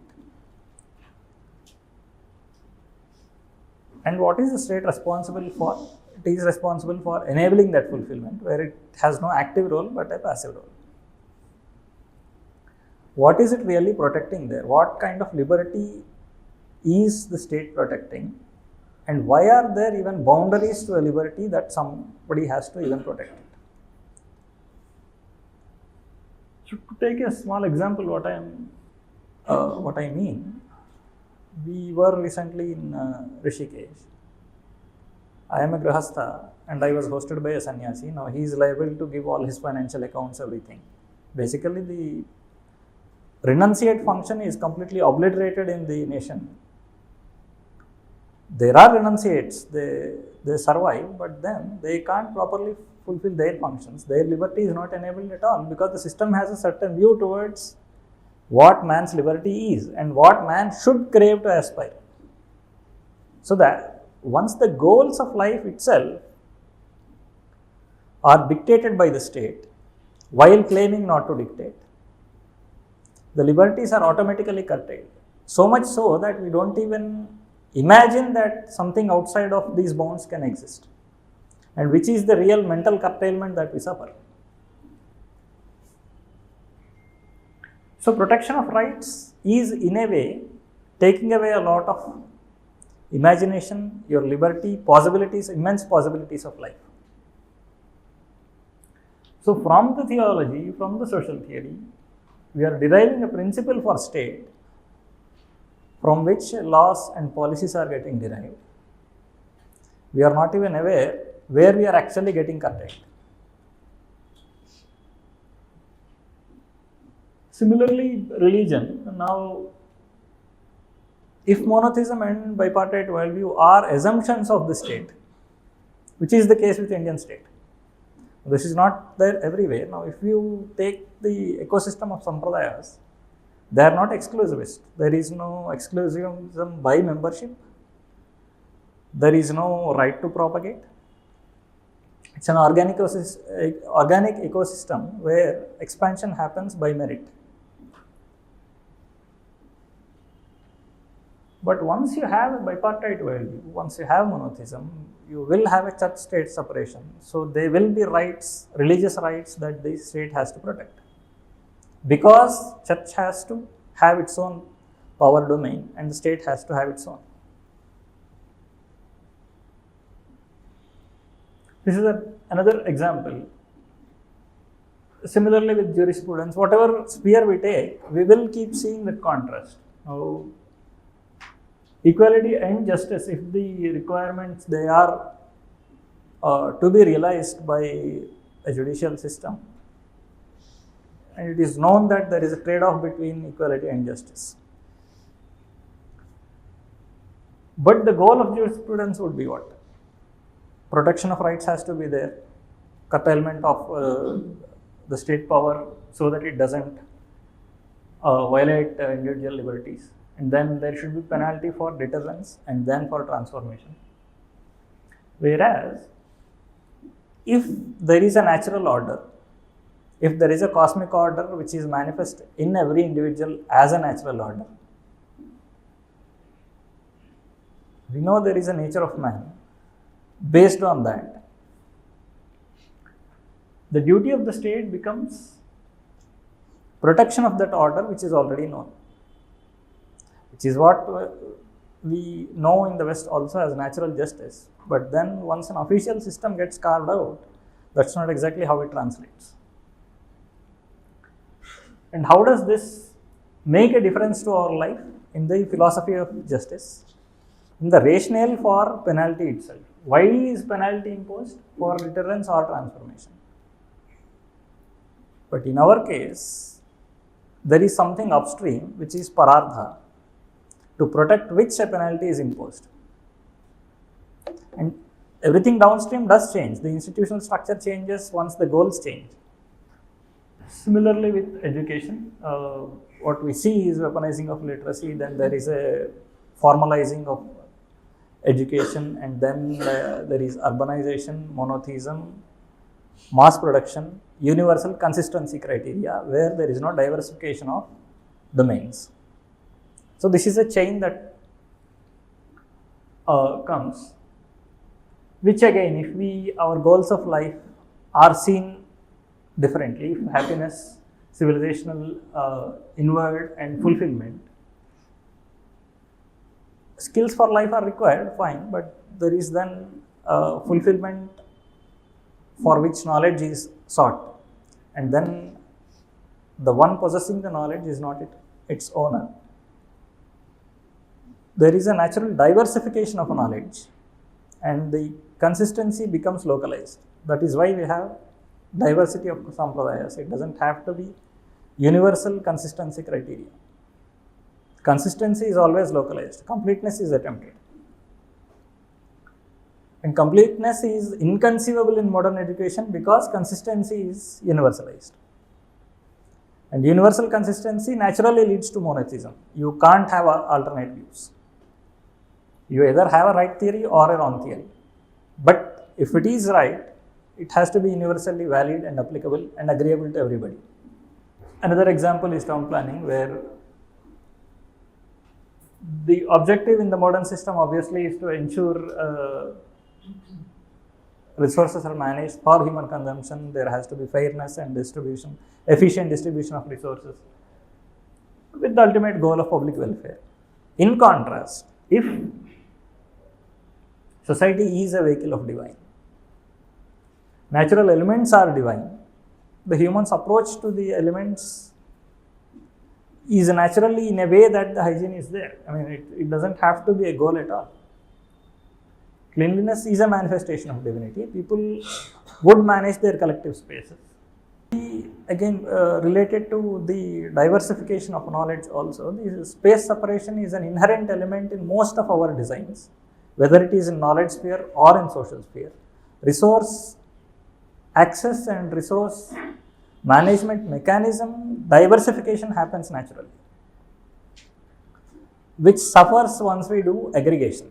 And once there is aggregation and urbanization, there is a natural barrier on what is outside and resource access denial to segments that are outside what we define as the insider.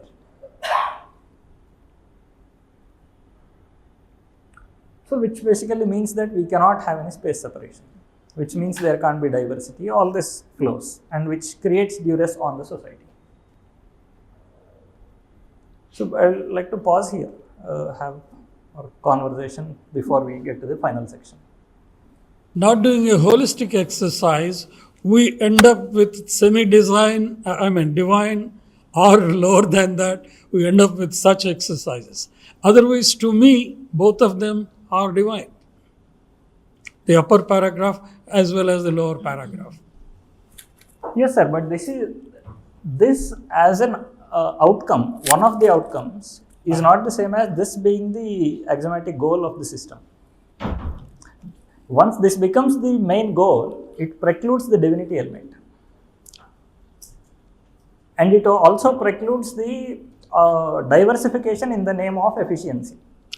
So, under public welfare, everything will come when you do it, when you view it in a holistic way. Yes. So, therefore, both of them end up at the same thing. The way of practicing is the problem. So, we tend to do and bring in lots of ailments in the system while practicing it at a substandard manner rather than to go by a holistic way and bring in dharma. Am I right? Yes, so that's again the difference. If we take take an interpretative approach, we can insert the elements of divine and then we can realize it. Sorry, sir, I could not ask you the question earlier. You said that the Constitution Act stands today. You said, as you said, the Constitution as it stands today is not permanent. Yes. But Constitution as it stands today is permanent, Okay. and has a set of permanent values, Okay. which cannot be changed. That is the constitutional position as it stands today. Yes. Okay. Then the other thing was, you said that when the Constitution was formulated, it has not taken a sort of a dharmic view while framing the Constitution. That I think is the premise of your analysis. No. Am I right? No? No. So But or please otherwise, complete your alternatively, point. you mean to say the Constitution as it exists today has not is not taking the dharmic view as a basis of its own existence. Yes. What I beg to differ, maybe I am the only person who will be supporting Constitution here. The framers and the drafters of the Constitution, maybe they are not Vedic scholars, but they are eminent people civilizationally. I cannot say K.M. Munshi and people like that in the drafting committee are the people. Gopal Swami Iyengar, Allayad Krishna Swami, Madhav Rao, people like that are not risen from the civilization of the country. They are people who have understood the civilization of the country, and they have actively taken part in the Constitution. Here I have a major difference in your premise. Later on, there are certain structural things that are to be put in place, and they were all put in place. The later on difficulties which we have, basically a leftist takeover under Nehru, and the constitutional fundamental rights. I also beg to differ you on one thing, that the individual rights that are there in the Constitution may be somewhat a restriction on the dharmic side. I beg to differ that. As you are well aware, a citizen, even in the ancient times, has to protect himself from the bandits and also the servants of the king. I am quoting Chanukya here. So the having a formal constitutional right is a requirement at that time, while having a nation of this size, 33 crores even then. So basically what we are thinking today is we are ignoring the realities of that time. If you check the abolition of Jamindari Act in Bihar, when we became, and before Constitution just came into existence, and the abolition of Jamindari Act in the present day UP, you will understand how it can be done efficiently, how it can be botched up. So what I meant to say is that what we have today is the best thing we could have in given circumstances even today. The failure which we are facing is our ability to put our ideas in the as a pressure on the ruling. And many times, I am sorry to say that, very few people who are articulating these things are not having experience in real world ground politics. Our utopian ideas, again, I'm very sorry to say this, our utopian ideas are not practical. Okay. So, thank you. Please complete. Sir, understood, sir. No, Please complete. not like that. So, the context is very clearly understood by the speaker. Sir, context is very clearly understood by the speaker. Now, speaker will give the justification for this. So this is precisely the reason why I put forth the 4-level view, because we cannot talk of ideals at the level of ideals and then contrast them. It is not debatable that the Indian Constitution is explicitly stated the Enlightenment ideal and Western universalism. It has nowhere stated Indian ideals at all. So that is there, the document is visible for us, and that is the 1950. Lot of people are saying that we have democracy. As per the constitution, we don't have the democracy. What we have is what is called as the constitutional republic. Correct. Democracy means that the near absolute rule of the public. It is not there. What we have is the limitation of the both on the government, on the public, with fundamental rights and duties and all. So what Correct. we have is a democracy as long as it is permitted within the constitution. So what we have is a constitutional republic. So it is not democracy as Democratically elected. Please introduce yourselves. We have what we have is a democratically elected constitutional republic. That's the specific term. But so to not get into all this is why I said we'll have to distinguish the democratic ideal and the instruments to realize it. Okay. The democracy, what is their voting, this one structure, and all those things are again subject to the provisions of the constitution. We don't Yes. have a majority rule most of the time. People will get 30% also will become MP and MLA because of multi-party government. Which is This fine. is the process that is there. So what we have is a constitution. True. Fine. But it is democratically elected. I think, it's commonly understood when people are saying democracy, but then, that's not the main debate. Coming back, I'm very sorry to interrupt. I would like Mr. to Speaker. respond before we can. Yeah. So once it is completed, then we can go ahead with the next proceedings. Yes. So, sir, primarily, we can read intent into what people have done, but that's not necessary when the document is there.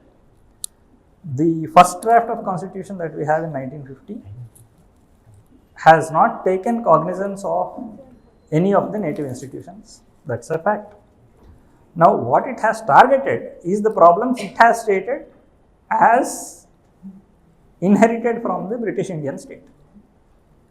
Whether it is the feudalism, whether it is the social problems, all the problem spaces that the Indian Republic in 1947 tried to address were the problem spaces as inherited.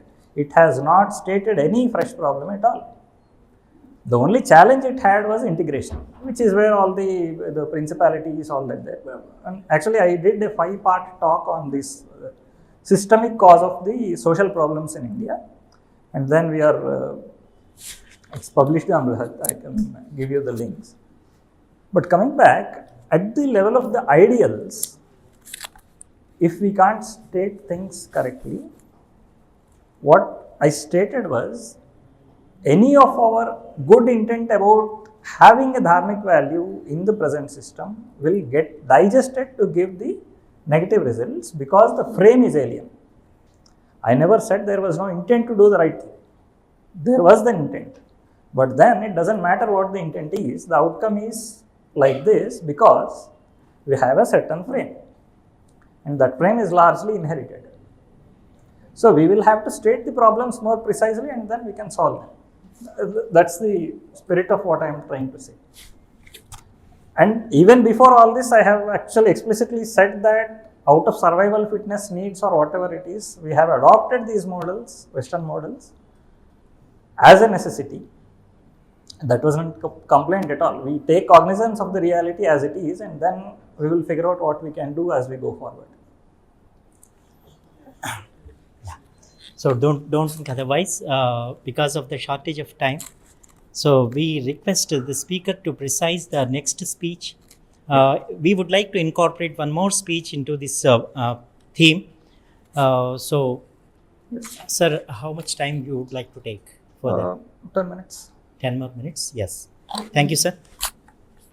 So the final section that I had in mind was, given all this, what is it that we can state as meaningful set of goals for, let us say, 2047 or a reasonable time frame that makes us or puts us in a position where we can mobilize discourse in the right direction towards that. So how can, so this is one wish statement, so, but then we will trying to realize what a Dharmic collective can look like. So we want a Bharat of future, let us say by 2047 or maybe 74, whenever it happens. It has to be beyond the known norm of what a superpower is today. It can't be just materially superpower. And then which is an abode of knowledge, aesthetics, spirituality, happiness, prosperity and power. Essentially, that what people try to realize for us, our rishis. Where every being is enabled for highest knowledge and highest happiness. Where people live harmoniously, non-acrimoniously and contribute to each other's well-being. In which Dharmikas are primary citizens, but we accommodate everybody else. Where man does not need to run helter-skelter for justice, there is timely justice. Where crime is minimal, innocent are fearless in their public expression, while being accountable on their expression.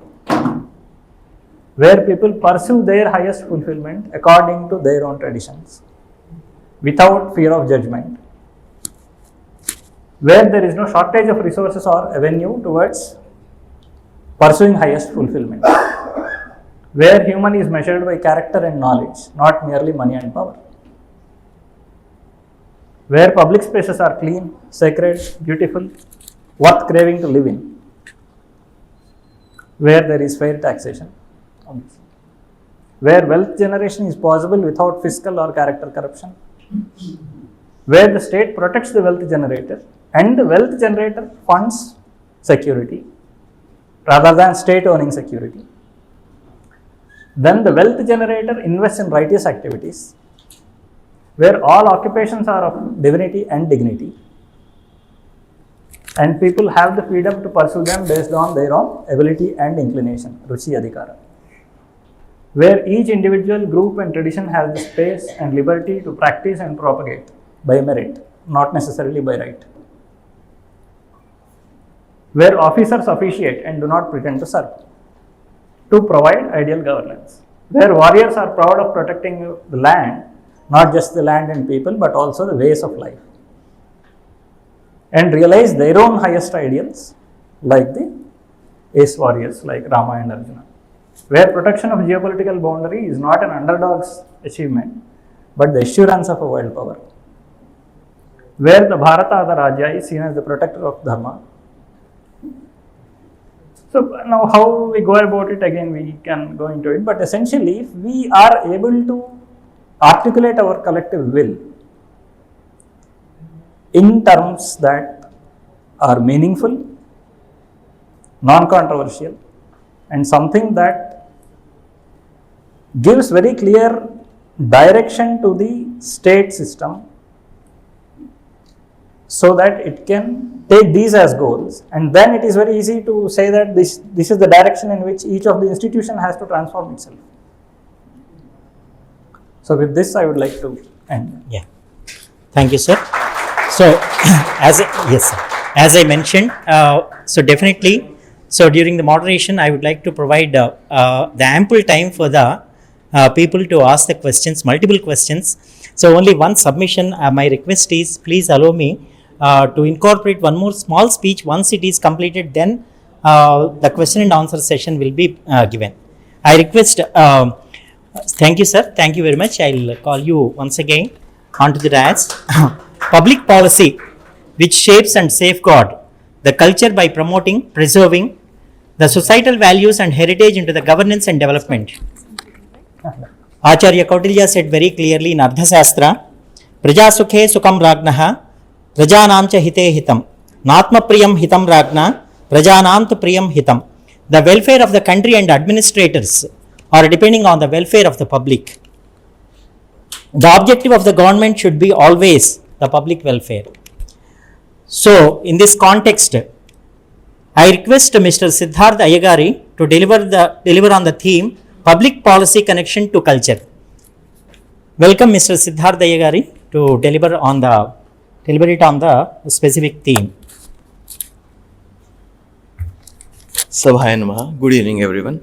I won't be talking about the public policy theme, just it's a basic introduction to what the Samskruti Talks mean and the core intention of these talks. So it has been, so far 18 such public Samskruti Talks have happened on various themes like public health, Kaumara, Bharat, so like on pediatrics, environment control, water conservation from the perspective of Bharatiya Dharmikata. So essentially, as we have seen from the public policy perspective, in the constitutional debate, how we have incorporated various themes from other sources, but sometimes we feel missing the Indianness or Dharmikata over time. So with that intention, the Samskruti Talks tries to imply how our Bharatiya ethos or Dharmikata can be mainstreamed in the existing policy. Like we have been listening in management schools how Panchatantra stories, Mahabharata, Ramayana are incorporated in the management practices.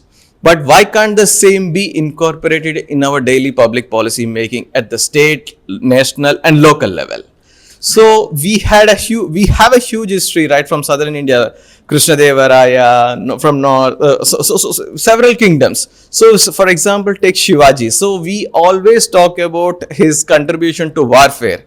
But if you see, less than 30% of his administrative time was spent on wars. So rest of the time was into administration.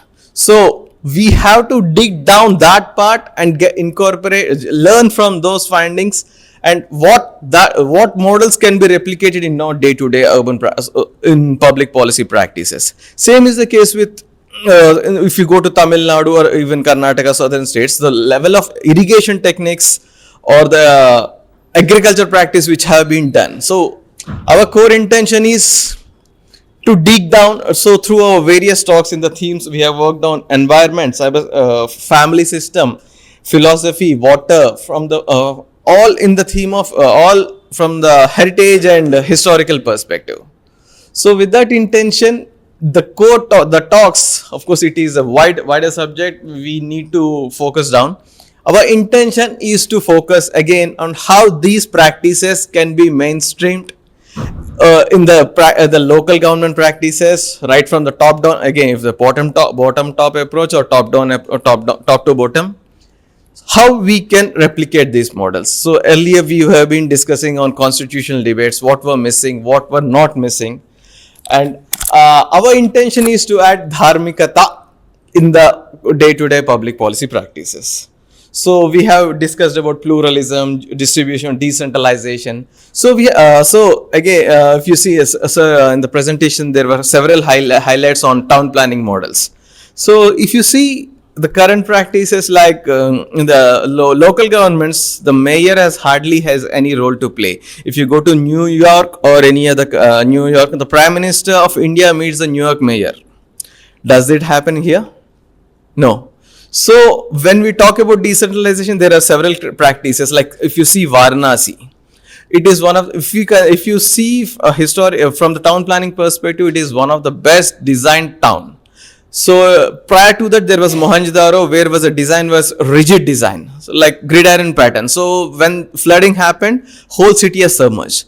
Thereafter, we never replicated the Mohenjo-daro, Harappan civilization cities in India. So we have come up with Varanasi model where we have given scope for further future expansion.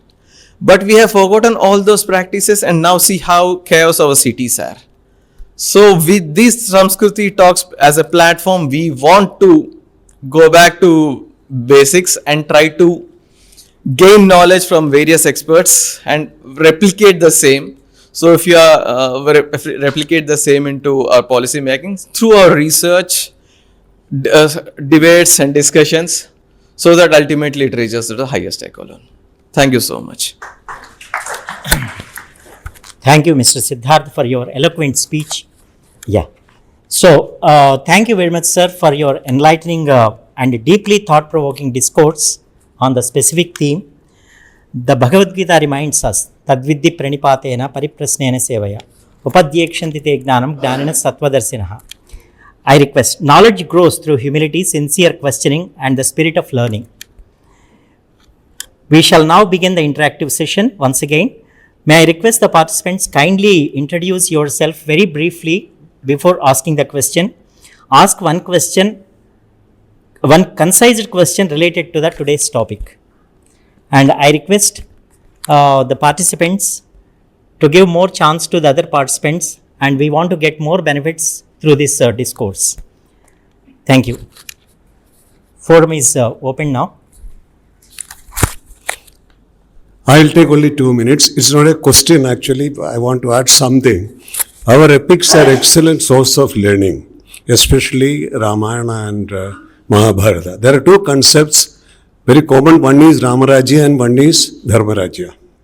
Dharma Rajya is the ideal nation state ruled by an all-powerful king, ensuring justice, equality and prosperity to everyone. After 2000 years after Dharma Rajya came, Mahabharata. And Lord Krishna is considered to be the master architect of Dharma Rajya. The only difference is that he never acted like a all-powerful emperor. He involved others. He actually practiced what is called transformational leadership or visionary leadership by making others leaders to carry out the various missions. So the need for today, legislation alone is not going to help. We have to practice transformational leadership, catch them young, produce more and more leaders from every strata of society, teach them what we have learned today so that it becomes very easy. That is the only way I think we can achieve the concept of Dharma Rajya in India. Thank you, sir.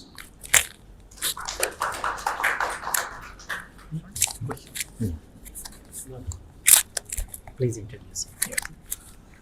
I am Dr. Satyanarayana, a retired scientist from Indian Institute of Chemical Technology. Well, my query to you is, if you look at Udyoga Parva, Narada and Dharma Rajya in their conversation, they speak about, the Raj Dharma. Okay? And if you look at the Raj Dharma as the conversation goes and during that period in Udyoga Parva, most of it, on prima facie, you see that it is embedded into the constitution. So, in that view, as the consensus many of them have expressed, the constitution makers are not novices. They were actually, following dharma and all these things. But then, to me, the fundamental difference is when Raj Dharma was actually narrated or proposed or articulated by Narada, the basic premise of this Raj Dharma is dharma. Whereas the constitution makers, for whatever reasons, I may be wrong, but then I felt that, when they were making this constitution, they wanted to be more politically correct, and that's the reason the constitution which was already there existing with English persons, so that with the Britishers, that was actually more or less had a large influence, and that is the reason we had the premise under which the constitution was made, to my understanding, was based on crime and punishment, not on dharma. And that is the reason when the penal code was made, it was called Indian Penal Code. That is, you are punishing someone for something, okay? And not dharma was not the prime reason for that. So when you're trying to juxtapose Raj Dharma versus the Bharatiya Nyaya Samhita as it's now called, okay, there should be some commonality, and then the basic premise should be Dharma, and that is what, in the vision that you have stated, the last thing that the premise should be on Dharma.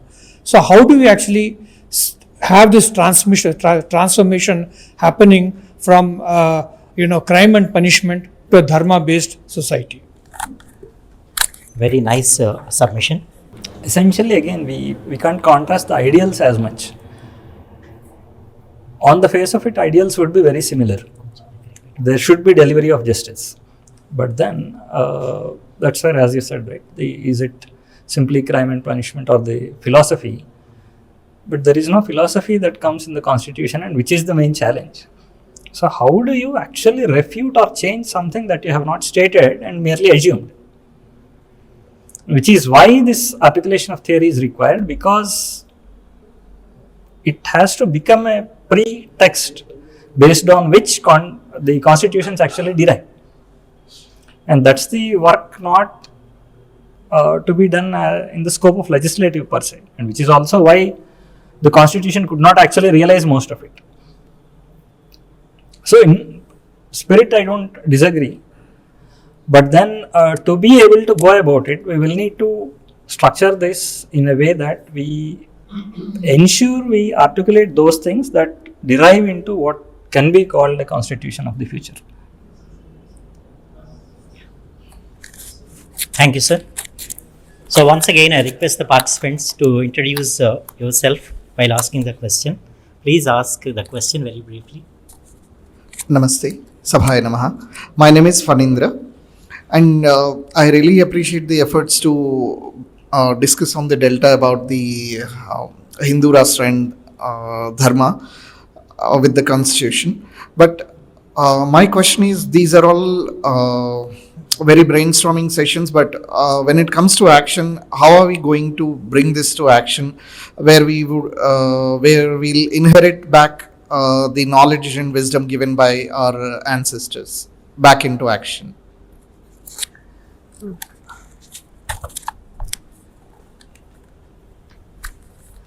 So the action is why the approaches are mentioned.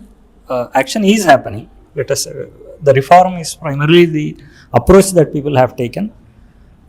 System design is not the approach that we have so far considered taking.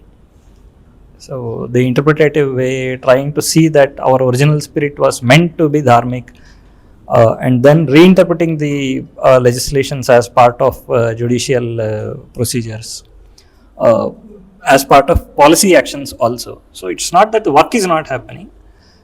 The approach of the work today, as it stands, has been largely reformative, with the assumption that the present system will remain and then we will only be able to change it.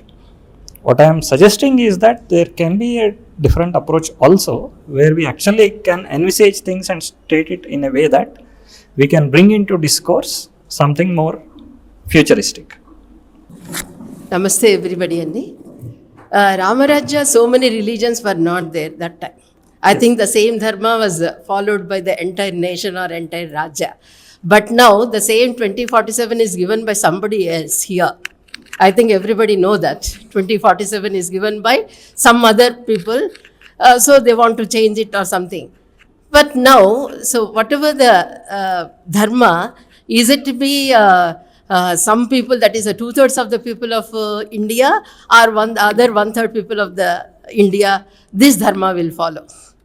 So that is because we are practically we are discussing here, the practical is not, it is only absolute, that is this way we are discussing it. But when it comes to the practical, I think, is it possible to get Hindu Rashtra by 2047 or some other Rashtra by 2047?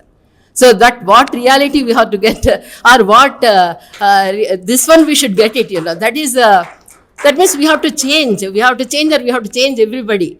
But the ethical and moral values are not there here now in the people, many of them.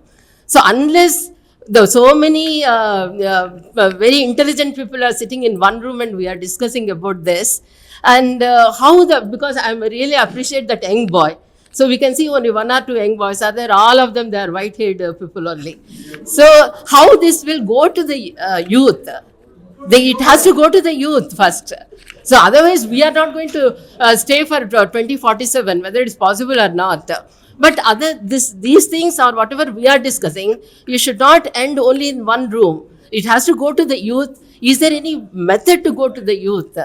This thing, or we are able to do any other procedure to go to the youth? And please clarify this. So, madam, the simple answer is all that depends on how much work we are doing from now and between 2047. Yes. Again, there is work. It's not that there is no work happening. There is today a lot of work that we are aware that is happening, which we were not aware maybe 20 years ago. Maybe people were actually working, but we were not aware. Today, more people are able to know that others are working because of the information. But then, because the expectations were so low, we could only articulate very little. My point is, we will have to see bigger possibilities to be able to articulate them. And then, given the collective energy and the momentum that we have today, it is huge.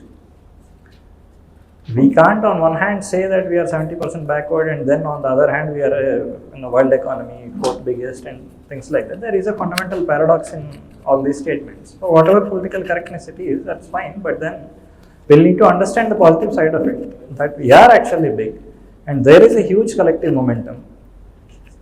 And the society is a lot more aspirational than the discourse is made out to be.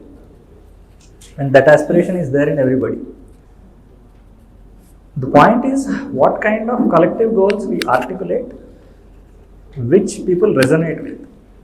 And which was the reason I brought the example of the Ayodhya movement and all that. Because every single time in this nation when a good leader gave a good slogan or a goal, the society has responded. That is the nature of this society. I mean, that we can't deny as a fact. So the point comes down to how much can we influence the statement of the collective goals. That's the next generation. But Yes, we can sir. start at home. We can go and propagate. Yeah, in an individual capacity, yes, sir. But systemically, I'm saying that it's not that the institutional work is not happening. It's just that we'll need to get more handle on it. It's possible. Namaskaram, sir. Na peru Umameshwar, retired banker. I have two questions, sir. One thing is there is a force and counter force. The force is we are trying to propagate the dharma and bring it into practice and all that. Whereas the counter force is a bad propaganda or narrative which is working very strongly through various channels to counter this and to smother it. Okay, how do we tackle this problem? Second one, the second question is, as Madam has put it, if you see the proportion of youngsters in this whole gathering, maybe it's around 10% or maybe 15%. But this generation is asking, is not asking, questioning. If I say put forth some idea forward, or even my achievements in the Ayurveda or other sciences, this is now you are bringing up, which has been deliberately kept and wrapped for centuries, and now this is questioning this old wisdom or science or whatever it is, whereas the same generation, maybe the portion is other portion, but they are accepting the bad propaganda without questioning it, which is quite contradictory in the thinking of the generation as such. How do you handle this problem? These are the two questions, sir. So, sir, Thank you, sir. I'll give you some counter examples, not to argue, but to say that sure, sir. if you look at most of the policy boot camps today, public policy workshops, there are youngsters. When I did a workshop in Delhi, I gave a 3-day session on how we can formulate problem spaces, research problems on this subject. It's all youngsters. Now, in fact, youngsters are entering formal research on these matters, which they were not earlier. I mean, we should not probably conflict the public discourse with the systematic work on these matters. Systematic work, academic work will take time, but as long as we see that the work is happening, we are sure that the results will come. So that's one side of it. Good evening all. I am Dr. Suresh Babu. I am a retired general manager from Electronic Corporation of India Limited. I don't have any question actually, and as few of other people have pointed out, if you see the average age of presence in this hall is almost nothing less than 58 to 60, if I am sure. If we can bring it down to 35 to 40, probably at least maybe for after 50 years at least we can see a Dharma Rajya, the transformation to Dharma Rajya is possible, sir.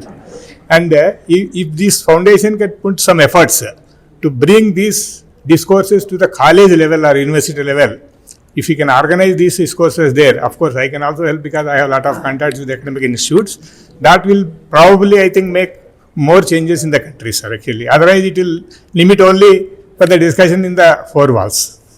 So public discourse, yes sir, I partly agree, but again, in the system, if we see the mission, the Karma Yogi and all this,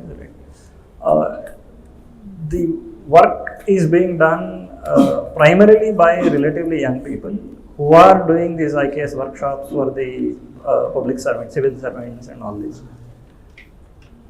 The people working on the ground are actually youngsters. They are not all, you know.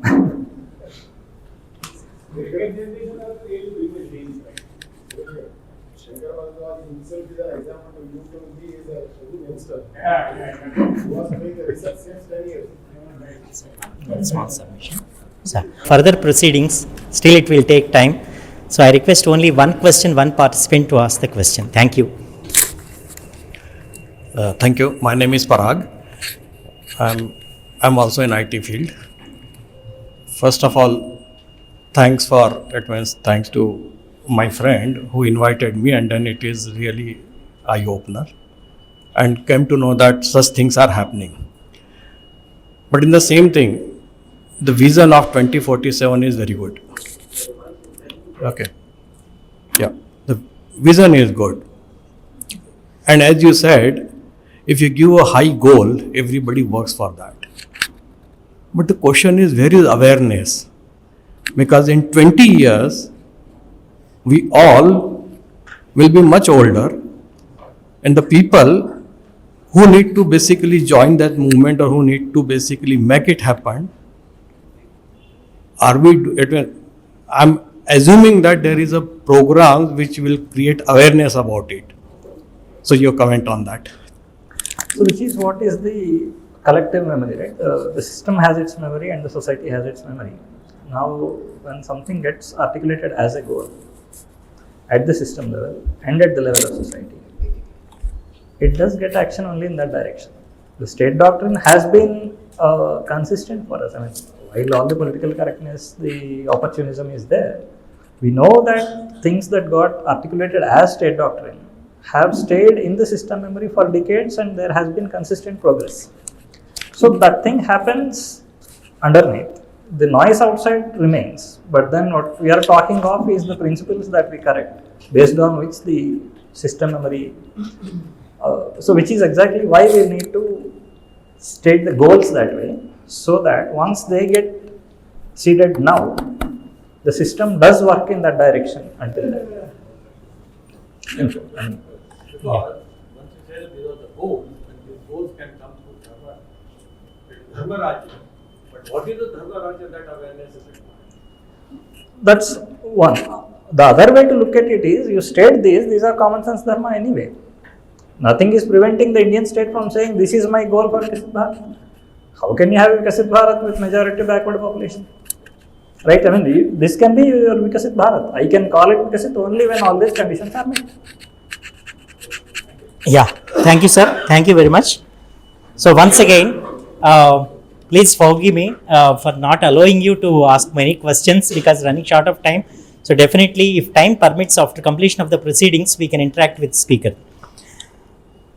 Thank you for all your meaningful questions. Now I invite Sri Shankara Bharadwaj to present his concluding remark.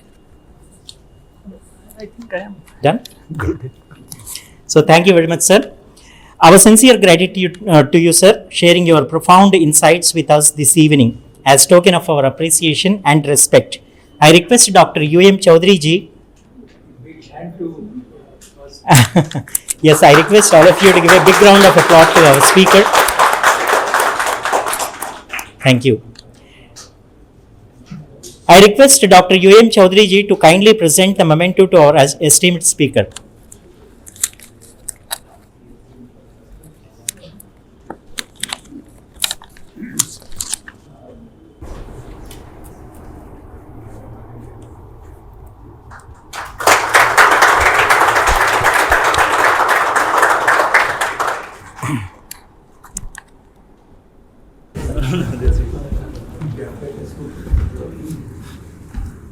Okay, we'd like to call out the name of all the eminent personalities who registered later on. Mr. Bhaskara Pantula Mohanji, former acting president, National Company Law Tribunal. You can read. That's okay. That's okay. Mr. Bandigiri Shravan Kumar ji, IT professional at Arict Global Technologies. Parag Pathak ji, competency head Tech Mahindra Limited. Kasi Reddy Venkat Reddy ji, retired professor of Telugu Vishwa Hindu Parishad. Dr. Satyanarayan Nanduri ji, consultant research and development chief scientist at CSIR IICT Hyderabad. Khandavalli Aditya Bharadwaj ji, software engineer RASS.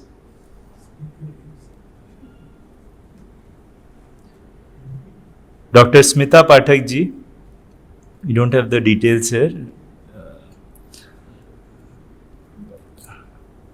Okay, I would request if you can. Okay. So the larger audience just. Thank you. By qualification, I am a veterinary doctor. But now, currently, I am into the study of Indian knowledge system. I am a seeker and I am a learner. Thank you.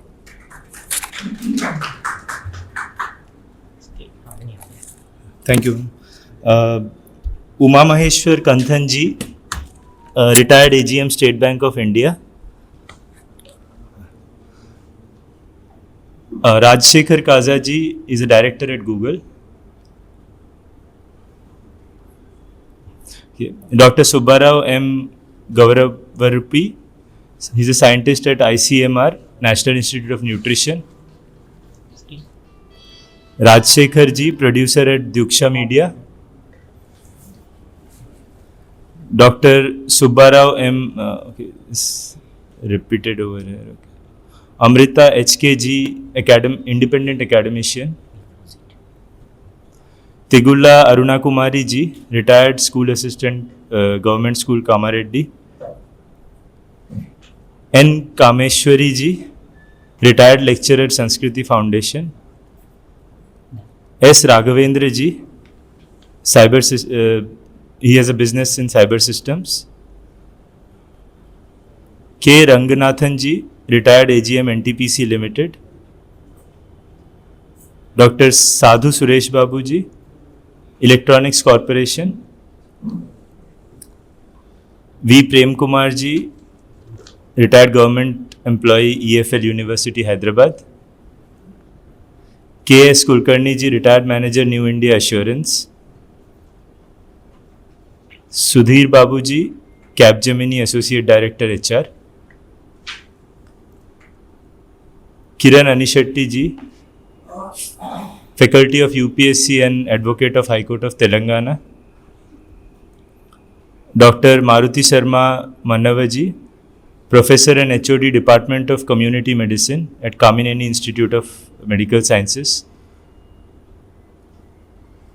Prabhuraj Thota ji is a student at Dharma Jagaran. K. Ravindranath ji, retired accounts officer, Transco. Narsimha Rao Goparaju ji, retired scientist DRDO. Sivakumar ji, student at Shine India. Yeah, thank you. Thank you very much for your wonderful introduction of the attendees. So one small submission to you. So I would like to introduce Dr. Ravindra Babuji. He is the governing council member. So we are welcoming you for the session, sir. Once again, thank you very much. Gratitude is the noblest expression of culture. So I request Siddharth Ayyagari to propose vote of thanks. So first of all, we thank everyone for on this auspicious occasion. Especially special thanks to Mr. Shankara Bharadwaj Garu for his outstanding presentation. It was quite stimulative and thought-provoking. So everyone, I am sure after stepping out of this campus, we will be thinking on various themes said by what was discussed by Mr. Bharadwaj Garu on various themes like how we think and how the dharmic thinking was. So we will be transitioning to this process, and also thanks to the participants, because without your presence the discussion would not have been wouldn't have been so productive and thought provoking. Once again thank you very much.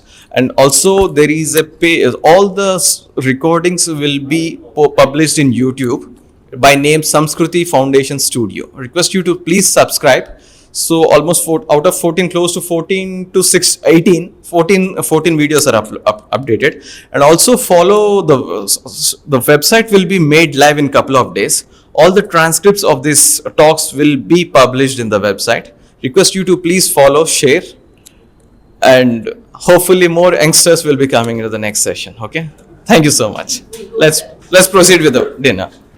Yeah. Excuse me. So we have reached to the conclusion of the program.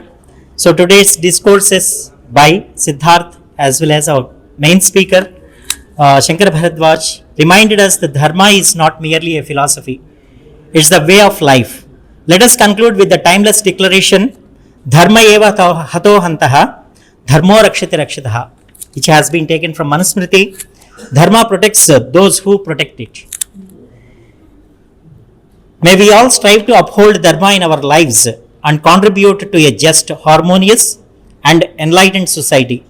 And I now invite Ms. Srividya to lead us in the Shanti Mantra.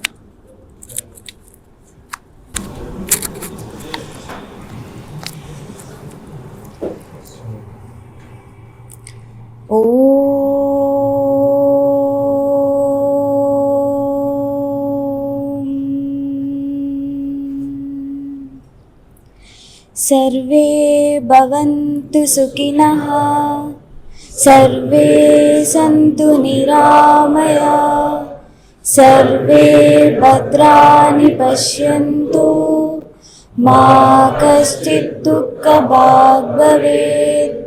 ॐ शान्ति शान्ति शान्तिः। Thank you all for your gracious presence and active participation during the session. I request all of you please be seated for a second. On behalf of Samskruti Foundation, we wish you a pleasant evening. Dinner has been arranged for all the participants. I request all of you to join for the dinner. Namaste.